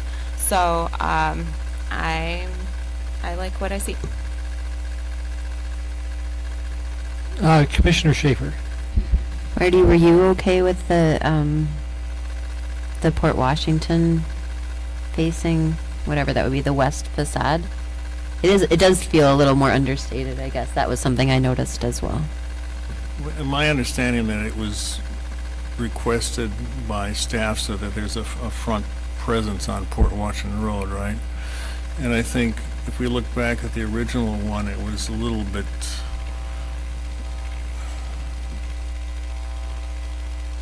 heavy, wouldn't you say? It's not the original one. Which one?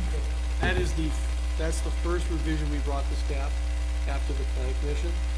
That's actually not the original.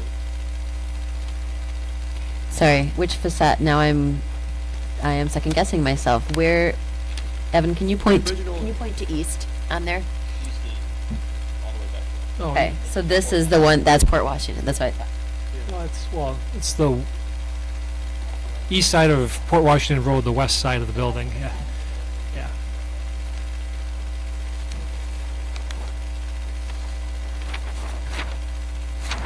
I think the original didn't have anything on that face, did it? The original had nothing on that side.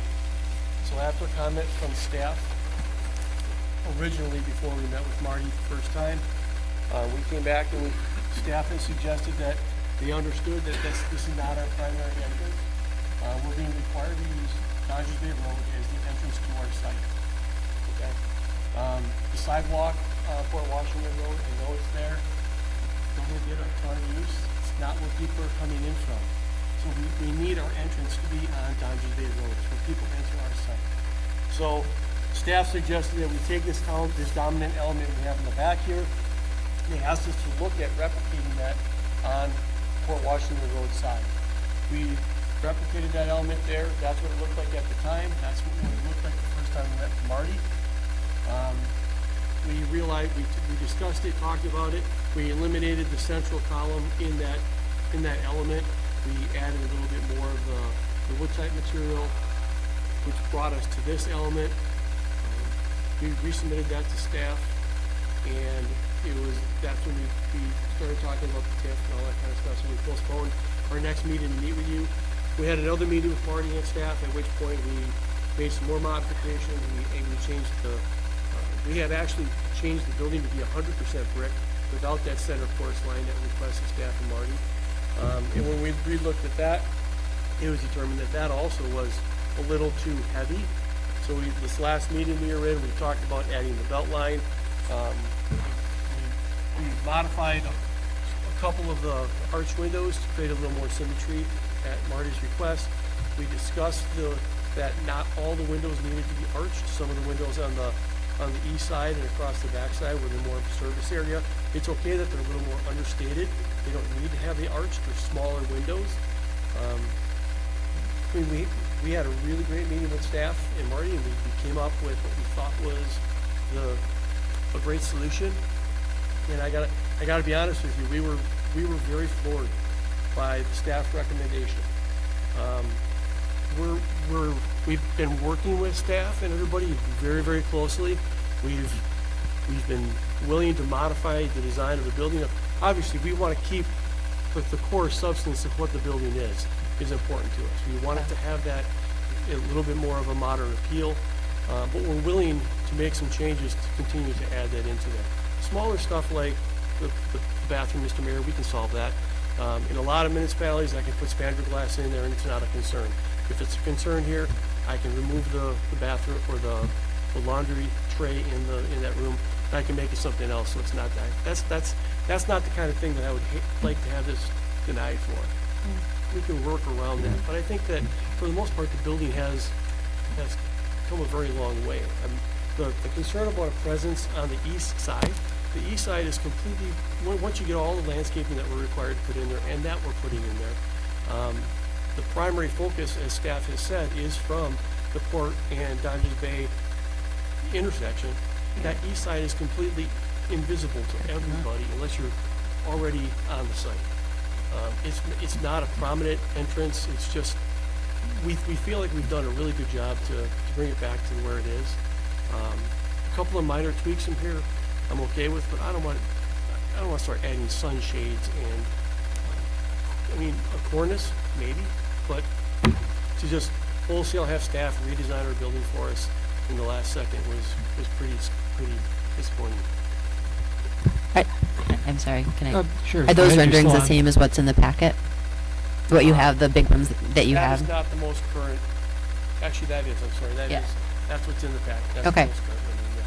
I appreciate all the work that must have gone into this between you and staff and Marty. I feel like I might have been the one that suggested, hey, you should work with Marty. You're going to love him. I'm sure you did. Yeah. My gut reaction was, first of all, I mean, we all have different opinions about aesthetic, right? And I also know what my wheelhouse is, and this is not something I was trained in. So I try to defer to Marty because that is his expertise, and that's why that's part of his role on this commission. My gut reaction when I saw the renderings is, and I kind of had to go back and forth like Evan did, because it wasn't so dramatic that it was like, whoa. But the subtle changes, I liked it. So I felt like it was, so I had to read a couple of times to see, okay, what else are we suggesting to change? I guess where I'm going with all this is I would be comfortable with it as it is.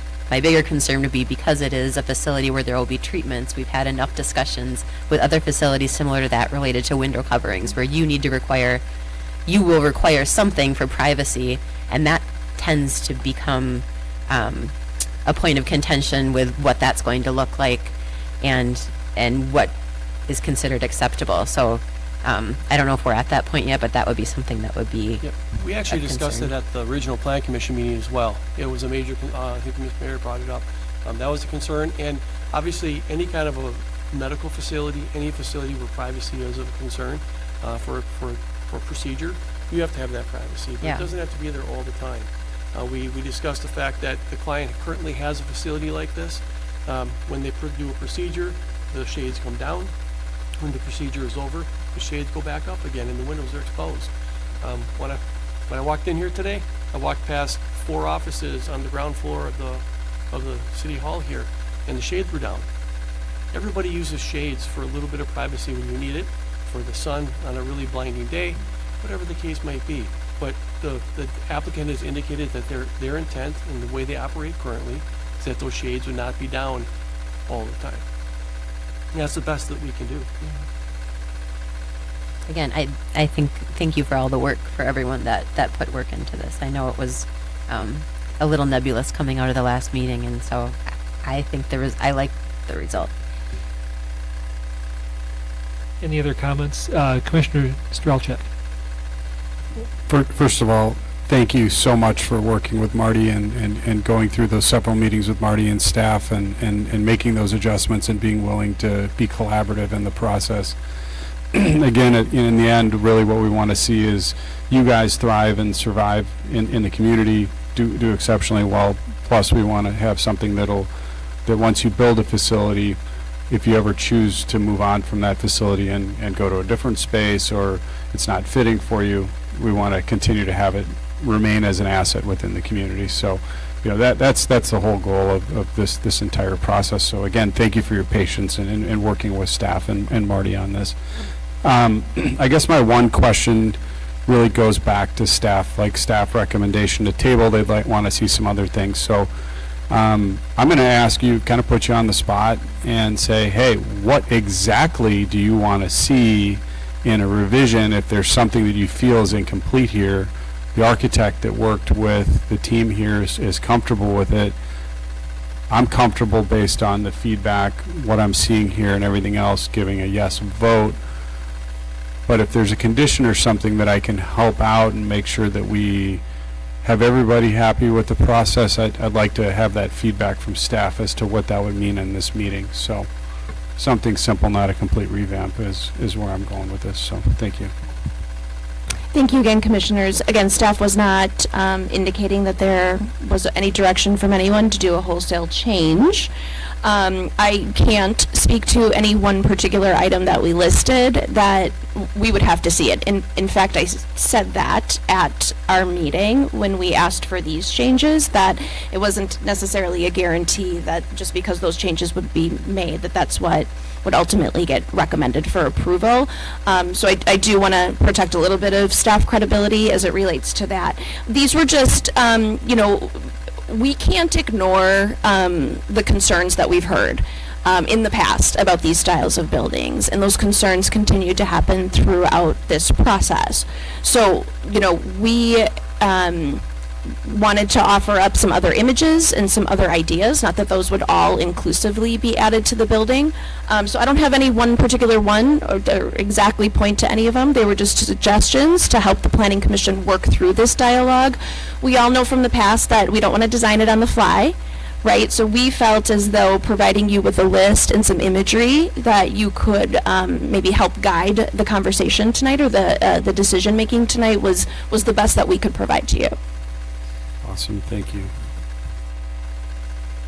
Let's talk about some of the stuff in generality and then see where we go. I mean, I'll start out with the east facade. I'm actually with the applicant on this one.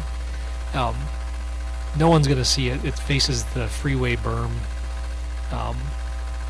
Maybe there'll be someone that develops the parcel behind the Goodyear driveway someday, but man, for as long as they've wanted to develop that, nothing's showed up there yet. I'm not holding my breath for that site until maybe the whole Goodyear site redevelops. So that one's not on a public road. It's not very visible.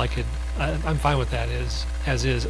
For me, something has to get done with where the janitor's closet is and where that window is, and I'm not sure how that affects that part of the building. I'm actually fine with the other. It's an easy fix. We can solve that. I'm actually fine with 3 of the 4 sides of the building. It's just the issues going on that front side facing Donjas Bay Road, and that particular room and that use there, and maybe the right side of the building just feels a little unfinished. I'm not sure if cornices are the answer or whatever, but it's just everything looks real good. 2/3 of the westernmost part of the building, and then it's just kind of transitioned to the less finished look. I don't know. We're talking a 2-story brick building with stone accents and storefront, and I mean, this is a really nice looking building. The fact that we've got stone on other areas of the building doesn't detract from the fact that the proportions and the materials and the style of the building still looks beautiful. It's much better than it used to be. I agree. It's just something's got to change already with that where that one room is. And I don't have the answer here tonight. Honest to God, Mr. Mayor, I can solve that one room behind that one window when I leave here in about 3 minutes, and that won't be there any longer, and I can solve it to your satisfaction. So that I really don't want that one window to be the main focus of why we're concerned with that facade. My only issue is we won't be able to see it, and we're supposed to be. I'm happy to go back to staff and show Marty the change that we made. Well, I think we may be headed there, but I'd say we're much closer than we were. We're kind of working around the edges here, and I'm normally not the architecture guy by any means. I usually defer to Marty on such things. Commissioner Chorin. With regard to that janitor's room, could it be moved internally so that room is no longer that function? So I'll tell you what that used to be. So originally we had the hallway that runs down that area, and we had a window at the end of the hallway. So the hallway didn't dead end into nothingness. It allowed natural light into the building, and in a previous iteration, we needed that particular room there. We chose to put it there thinking we could use spandrel glass to solve the problem with the vision. Okay, if the concern is that the spandrel glass creates a screen and you don't typically allow that on windows, that's fine. We can eliminate the room. We'll move it internally. We'll open up the glass again. We'll have it to be the end of the hallway to let natural light into the building. As people walk by, they'll see activity inside the building. The room can go away entirely, and the glass will be clear, and it'll solve the problem very easily. Go ahead. Yeah, one thing too, I don't know if the other members of the board recognize that the upper windows, the upper plane above that belt line, the brickwork is set back a couple inches, so it's not in the same plane. So there'll be a shadow line. Where the signage is, that's in the same plane as the lower brickwork, but it differentiates. You'll see a change in plane between that area and the area to the east of it. So I think that adds a little bit I think at one time we might have, at one of the renditions, they may have been in the same plane, and in the last meeting, we pushed it back, so it gives a little bit more of a differentiation. Correct. Commissioner Jensis. I've held back for a while on this. I am I am concerned that we're getting beyond outside of our lane here. We have an applicant who's hired a reputable design build firm who's produced a design and responded to multiple questions, multiple comments. We have an established and recognized design professional who serves on our commission. I think at some point we got to let the professionals do what they do, and I'm a lawyer, I'm not an architect, but I like that design.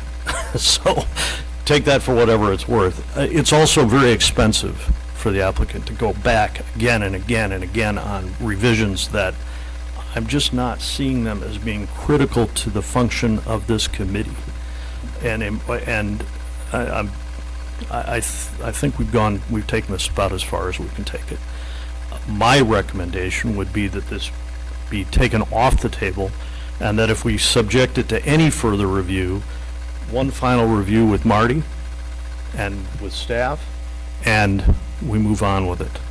I would have no problem if this plan commission deferred to one final review with Marty and staff, and try to get this thing done and let the professionals do it rather than us muck about and redesign a building for people. I just think we've taken it too far. Thank you. Any other comments? Or a motion? Strongly agree. I Commissioner agree as Stoker. well. I actually, I believe I was the only member who voted against tabling the last time. I was okay with the original building. I'm kind of in the business, but not in commercial, so I have to defer to Marty. And again, I couldn't agree with you, Marty. We start analyzing footprints and floor plans inside these buildings. I know you've got the hang up with this. If they want to have a mop bucket, if they want their guests to walk in and see a mud room or a mop, that's their prerogative. I mean, I don't think I have never, in all the buildings we've approved, analyzed the floor plan and had any conscious thought about what am I gonna be viewing as I'm walking past or up to the front door. Now, it has been brought to the commission in certain buildings where we've got people trying to put shading and things like that, but we are not the people to be analyzing what the view is going to be through a window as you approach the front door. I just think that's way out of line. I agree. I would approve this with one more round of review by Marty and the applicant and staff, and I don't need to see it again unless they just can't come to any sort of agreement. Thank you. I'm not going to apologize for spotting the janitor closet behind a floor-to-ceiling clear glass window, so in general, I agree with you, though. Commissioner Strelchuk. Yeah, just really quick, I mean, I agree with the other commissioners here. You know, we've got professionals that do this, but I do also agree with the mayor. I mean, really the feedback that we get from the community, you know, we allowed one building to go in, and from the corner, it was a corner building as well, you could see your whole copy room was there, and it was something that we didn't identify. There's a building that I voted against that, you know, has a stairway and lights and advertising in it, and it doesn't fit exactly, you know, what the community had intended, even after we'd revised it a little bit. So really, all we're trying to do is just, you know, allow you to build the building that you want to build, right? Because it's the applicant's investment, but also fit in with the aesthetics within the community, and just try to offset anything that we possibly can. Janitor's closet, you know, I'll make a recommendation for approval condition upon one more review with Marty and staff, and a consensus to be gained with this team that we're on par for really where we want to be on this. You know, I was kind of vocal last month, and you guys just really went to task and brought to the table something improved. You worked with staff, and again, you know, thank you for doing so. So appreciate it. So motion to approve with one more review per staff conditions with one more kick at the can with staff and Marty, just as a final sign-off. And I don't need to see it again. Second. Motion and a second. Any further discussion? Seeing none, let's call the roll.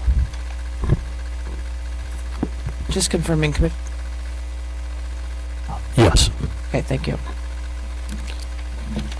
Commissioner Barnes, Aye. Commissioner Urbani, Aye. Commissioner Chorin, I better say aye. Commissioner Gentes, Aye. Commissioner Schaefer, Aye.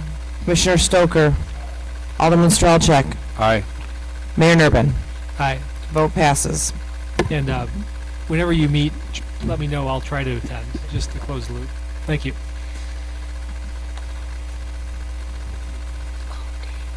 We're going to have a 2-minute break in case anyone needs to, not 2 seconds as suggested, but 2-minute break in case anyone needs to use the facilities. We'll return for one final item with a policy update or with our sign code.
So it looks like everyone's back from our break, so we'll pick it up again. And next up, we have sign code updates. Attorney Sadak is going to give us a overview of something he's been toiling on for quite a while. In fact, probably on and off for over a year. So I think we'll just go with a quick update on what you see as the changes and some of the background story for those that may not have been here when this all started. And so take it away. Sure. As the Mayor indicated, just kind of give you a quick overview of where we've been. In essence, we ended up with the perfect storm. We had a number of case law changes that came about. We had political firestorms with recalls, referendums, the Trump versus Biden, all sorts of things. We had some statutory changes that needed to be incorporated, and then we had a threatened lawsuit about, interestingly, one of the referendums that and our sign code and how we applied it. That resulted in us making some changes to the sign code as it related to right-of-way and public properties. Those of you who were on the commission at that time will recall that we went through that process to deal with just that particular specific piece. As part of that process, though, we needed to update the sign code as a whole.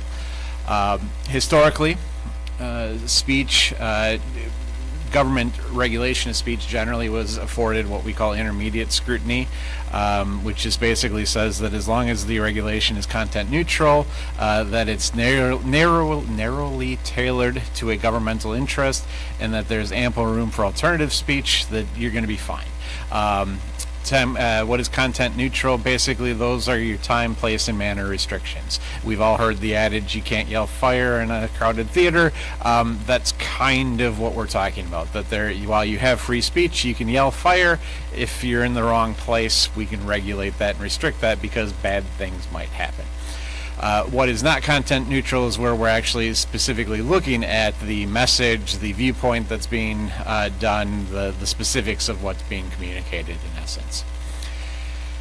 And so that's kind of how we operated. Before the Reed case that I mentioned on that first slide, we were totally content neutral as long as we were not making distinctions about, hey, your sign needs to say X, or we're not going to approve your sign because it says Y. We were okay. Reed changed the analysis. Reed basically said that if you regulate the message in any way, it is content-based. And basically, in order to make a distinction about whether or not you're regulating the message, sometimes the message is as simple as, what type of sign is it? So if it's a real estate sign, for example, by virtue of the fact that you've made that distinction, that this is a real estate sign, you have made a distinction which then makes you not within that content neutral base, which is what we have historically done. As a result, traditional regulations were now questionable. Real estate signs, rummage sale signs, campaign signs are all things that are just very quick examples of things that we typically regulate by name and we call out specifically. All of that is subject to that strict scrutiny. The difference there is that we have to have a very compelling or very strong interest that justifies the regulation. It has to be narrowly tailored, and it has to be the least restrictive means available. Not just that there are other methods of doing it, but that we have to impact the speech as little as we possibly can in order to make that regulation happy. It is virtually an impossible standard to meet. With that said, we had a huge unknown. How these regulations in the Reed case was going to be applied to commercial signage. Historically, commercial signs were offered that intermediate scrutiny, and the issue, of course, is that in order to determine whether or not the sign is commercial, we need to make a distinction. We need to read the text on the sign to figure out what it says. Under Reed, that becomes impermissible. Thankfully, within the last year, as we've been kind of going through this process, we've had two cases, both a Seventh Circuit case and a Supreme Court case that basically both upheld the fact that commercial sign regulations are not governed by Reed, that the traditional standards of that intermediate scrutiny continue to exist. As a result, that made this process a lot easier. If that wouldn't have been the case, we would have had to do a complete rewrite of even all of the commercial type language and really do an analysis of what we wanted to do. So with that said, we've proposed a revised sign code. We'll just kind of hit some of the highlights for you and big concepts that are part of it. On the screen you'll see I reference a page number. That's the page number within the packet this evening if you want to follow along that way. The first kind of significant change that we made is in the findings, purpose, and definition section. Basically what we've done, at least in the findings and the purpose, are we really define what it is that we're looking to accomplish with this code and how we intend to do it. These sections really become important if we ever get challenged. The court is going to review those sections to try to determine what are the interests that we're trying to achieve through the purposes of our sign code. And so as a result, we really bulked up some of those standards. We relied on some of the existing case law that was held to be permissible type basis and reasons why government can regulate speech, and incorporated them within our code to reflect that. Within the definition section, we basically combined all of the definitions into one section. We had a couple places where they were independent within a subsection. We just put them all in that one section, and then we eliminated any of the content-based definitions that we had in place. Section, we'll leave it there, I guess. Permit section, sorry, I got distracted. Permit section, really there we just clarified and streamlined the language. There is a bunch of instances where we kind of said the same thing multiple times in different sections. We really didn't need to do that. You can just say it once and then follow that through. Just really cleaned it up, made it a lot easier to follow and understand and comprehend. With respect to the prohibited signs and the exemptions, we did a couple things. We consolidated some of the other sections. For example, what was sub 22, which related to signs that we typically found in the right-of-way, we moved that into the right-of-way code, as opposed to having that as part of the exemptions, because it was not a true exemption. It was an exemption with conditions. And so we just put the conditions in the right-of-way section. We eliminated some of those content-based distinctions that were there in the language that created problems for it, and otherwise just eliminated some of that problematic language. And then we also added some exceptions for signs that were allowed by other laws. So, for example, trespass would be a good example. By statute, you have to have certain standards in order to be prosecuted for trespass. You have to have a sign of a certain size, depending on how big the property is, how far apart they need to be. Those types of signs would be allowed by that. Likewise, we also exempted just general address signs. Most properties have them. It didn't seem like something that made a whole lot of sense to regulate, other than we did put a size limitation. We didn't want somebody to basically make the whole facade of a building, for example, to be their address sign. That just wouldn't work. So the biggest changes really come within the residential area, and here this is basically in any residentially zoned district or in any of our other districts, but it's a residential use. And there we basically say that you are allowed a temporary sign, which generally is a sign that is intended and is in place for less than 4 months of the year, and you have a maximum of 15 square feet of total signage that you could have. So if you wanted one 15 square foot sign, you could do that. If you wanted a series of smaller signs, you could do that as well. None of those signs, however, could exceed 4 feet in height. As we went through this process, just in terms of some of the ideas and the concepts behind that square footage, that equates to 5 traditional residential campaign signs, or one of the big campaign signs. And then that 4 feet is typically that height of that taller campaign sign. And so that's where those regulations came from. What's that? From the ground, correct. And so temporary signs, that's the biggest change. Really, there are no restrictions or regulations that are there. So that would really cover any of the typical temporary signs that we might see in a residential district. Campaign signs, real estate signs, the graduation signs that have become so popular post-COVID, the hey, come to the church picnic on Saturday, rummage sale signs, all of those types of things would be responsible there.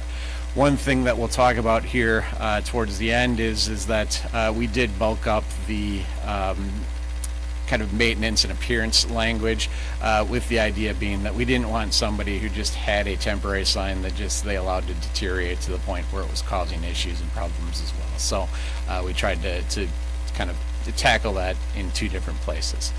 As it relates to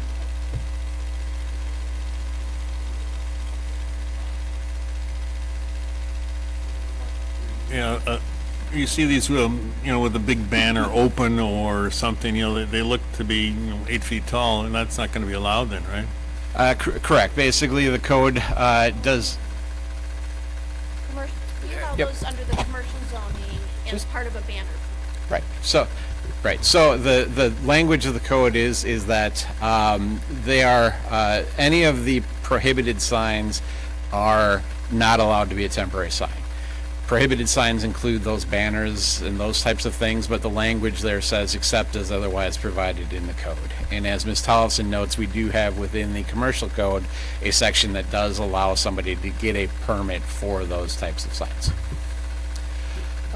So for non-temporary signs, we don't obviously anticipate that there would be a lot of them, but a building name, for example, if you had a residential, multifamily unit, you might have a building name, subdivision monuments, and then we put in some regulations that related to home occupations. And those regulations really kind of mirror what the existing code was.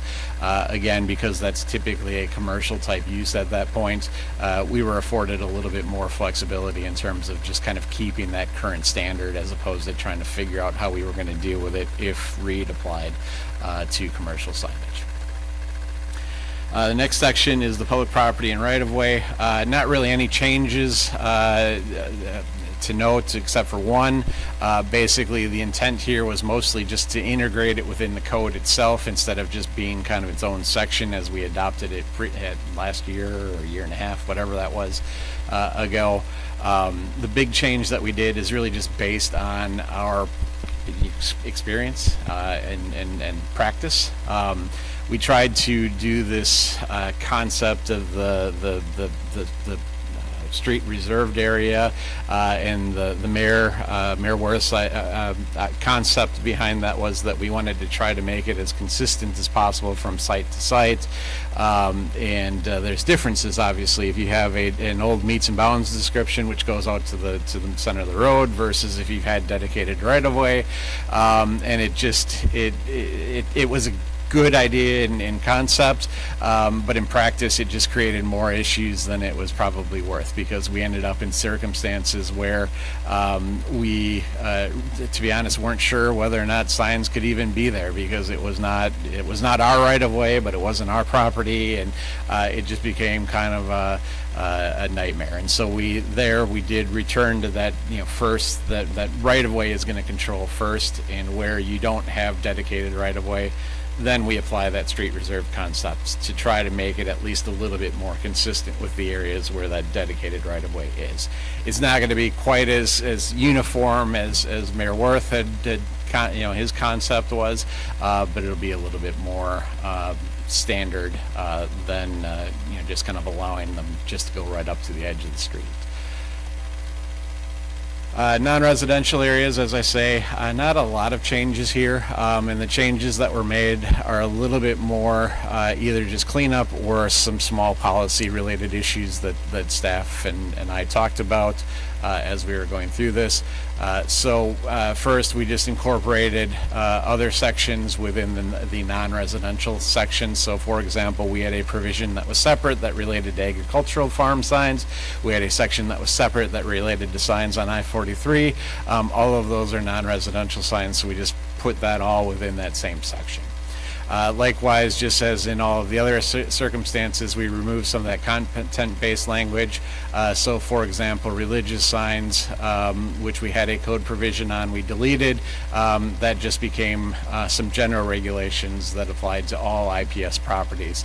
And we'll just need to make sure that religious institutions are all within the IPS district, which we believe they were, but it will require just a double check on that. Special event signs likewise just become general temporary signs that have general standards related to that. We did fix an issue with a known issue that we had. I think this actually came to you guys. There was the issue with the, was it a North Shore Bank? I think it was the North Shore Bank, and they had a bunch of individual windows, and they wanted to put a decal on it, and the question was, did you get the square footage of all of it, or each individual window? And so we did clarify that it is just the individual window that you're basing that calculation on, and that you couldn't, within the individual windows, then create something that was bigger as well. That it just had to be an individual type window analysis. Lastly, we updated it to match the current zoning. For example, we incorporated the Uleo Creek, the town center, the neighborhood commercial districts, all of which were not specifically called out within the sign code as it currently existed. We did also include a provision there that says that to the extent that any of those individual plans, so for example the Uleo Creek district, we went through very specific design standards, and we have designed plan that's in place. That document controls over something that's in the sign code. So we just made sure that where that, we know that there are conflicts already, we address that conflict by just saying that that more specific one is going to control. We specified some of the purpose and basis of a master sign plan, just to clarify that a little bit, and then specifically called out that we will require a master sign plan for gas stations, car washes, drive-throughs, and also just where you have a single site with multiple buildings on it is another area that we did that. And then lastly, there was a state statute that basically says, notwithstanding any local regulation, we can't actually restrict a development sign where they put the fence around the construction site and they slap it up with all the signs. We can't prohibit that now by state statute. So we addressed that within the code, but we did also retain the existing capability for those sites that don't have a construction fence to nonetheless continue to have the sign that we otherwise allowed them to have. That was the commercial side. And then lastly, a couple other just changes of note. First, we did authorize staff to give the ability to deny a permit based on legibility, where it is a wayfinding type sign. That's kind of a not super common, but somewhat common issue, where occasionally we'll get a proposal for a sign and you're just not going to be able to read it, in the location that it's at, the speed limit's too high, for example. We addressed that there. And then, as I noted before, we did strengthen the language related to maintenance and appearance. Again, both just to deal with signs in general, but also in part to just deal with some of that temporary signage that is otherwise now a little bit more permissible. So with that, any questions or discussion? I think this evening the thought is just to get a general blessing if everything looks okay, and this will go on to the council for finalization. So. All right, turn myself off. Any comments from the commission? Well, people are thinking about it. I had only one. I noticed when I read it that we added the part about being able to deny a sign for legibility, but the term legibility might end up being construed as rather subjective without a standard to refer to. I did a quick search at lunch today. There are some that are available. I'll offer one, but maybe not require that there be that specific one, but we might want to consider adding something as a standard so it's not just like, well, I don't think you can read it, well, I think you do. We'd like to not be arbitrary and vague or being accused of that. So the one source I found, there are several it appears, is there's a United States Sign Council Foundation. Can't believe these organizations exist. But they have a whole document on sign legibility that has, distance from viewing, maybe the speed of the passing vehicle, several of those things that I'm sure it's all science-based and there's professionals that do this stuff. We don't have to do that. We can just steal their work, and if that's not a good one, maybe there's a better one, but something like that would be my only comment, just to avoid getting into arguments. Well, staff doesn't think you can read it, I think you can read it. Well, you can just say, this is the standard, this is what the industry uses, or something the industry uses, and that protects us, it protects staff. It should lead to less arguments, but that was my only comment. Anyone else? Commissioner Strelchak. This is a ton of work. Oh, it's nothing. I mean, an compared to what it absolute- could have been. Yeah, it's an absolute ton of work, and I'm really, like, every point, usually, I sit and I read it, and then I look for things to comment on, and I listen to what you go through, and I listen for something that might not settle right, and everything that you addressed seemed appropriate, reasonable, equitable, everything that we needed within the sign ordinance. Again, there's going to be the ongoing frustration where, what do you mean we can't say that they can't do that? You know what I mean? But we do want to allow freedom of speech and support and covet that right as an American, but still maintain some standards and quality within the community. And I think what you've got before us today really does cover all those bases. So, I appreciate the work and the time that you put into this, and things like that. Mirroring off of what you shared as far as like a standard, I've seen that document before. I might have a PDF in an old computer somewhere that I can try to fish up, so many feet and things like that. I'm commercially, I guess, my question is, can you go through again, like commercially, like we're just really addressing like residential temporary signs. Can you spell out, just, verbally one more time, 15 square feet total, or is it per sign, or is it total per property? Yeah. 4 feet high. Yeah, total on the temporary signs, and the temporary sign language actually applies within the commercial districts as well. Again, because obviously commercial properties have campaign signs, real estate signs, that type of thing, for example. And the regulation there is the same. It's 15 total square feet of temporary signage, and none of the signs can be more than 4 feet in height. So you could have one 15-foot that's 4 feet high, or you could have multiple smaller ones. Okay. Yeah, having been in the sign business and then having run campaigns and help people with others, you know what I mean? I'm glad to see it's kind of signorama around here during election time. So I'm glad to see it. We'll see if we get to enforce it and how that goes. But it sounds reasonable. People will have an expression, have an opportunity to express who they support and their candidates, but still, again, really kind of keep it reasonable for everyone else driving in the community. Before I forget, I forwarded you both a copy of that document online. If that's not the right one, maybe another one. There might be another one easier to use. Yeah, and on that point, I actually agree with your point that having some standards is appropriate. This was actually an issue that we just talked about last week, and decided to add. And I looked for something, and I didn't find anything that I particularly like, so I didn't add anything.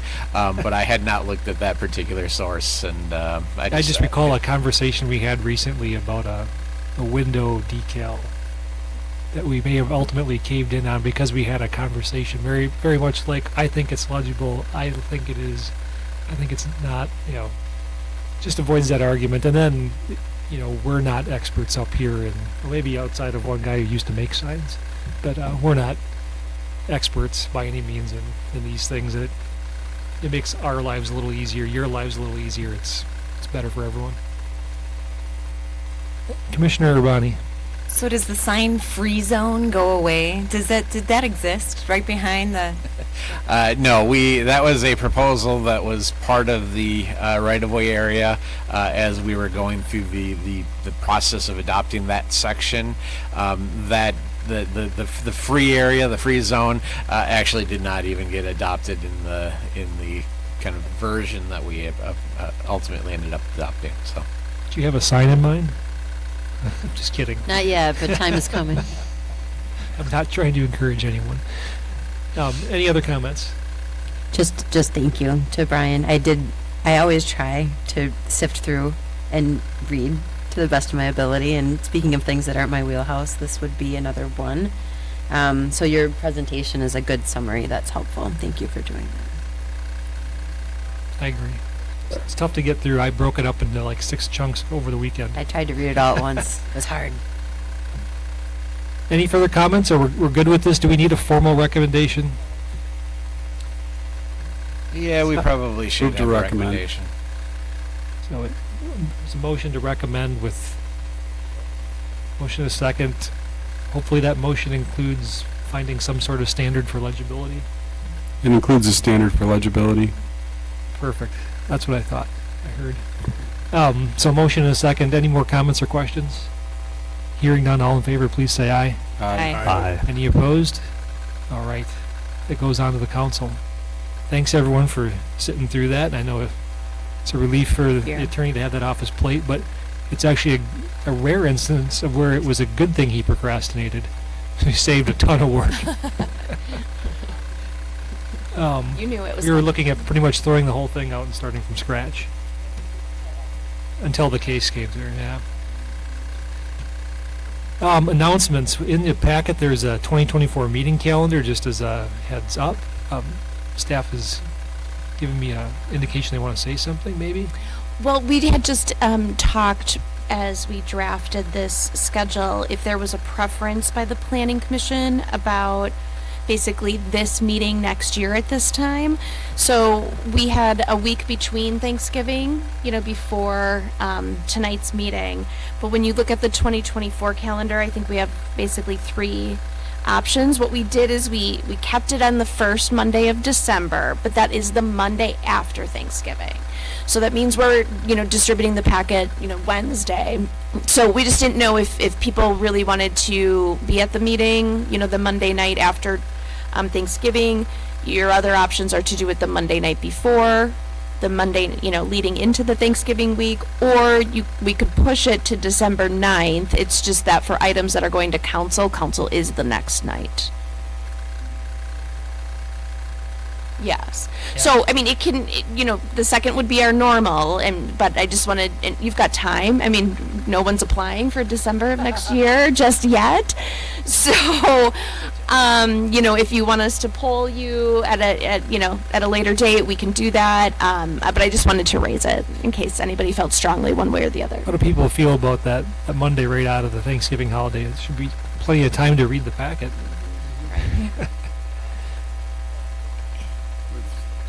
I don't think this applies to very many of us, but there's a high likelihood we'll have a day off public schools that Monday. So some, because I think it'll be a day off. But anyway, but it's fine with me. All right, seems to work. We'll keep it until if we get 2-3 months out, we can Sure. always tweak it if we Double think we check. need to. But okay. Okay. Thank you. Thanks for pointing that date out. Moving on. Well, that's it. Is there a motion to adjourn?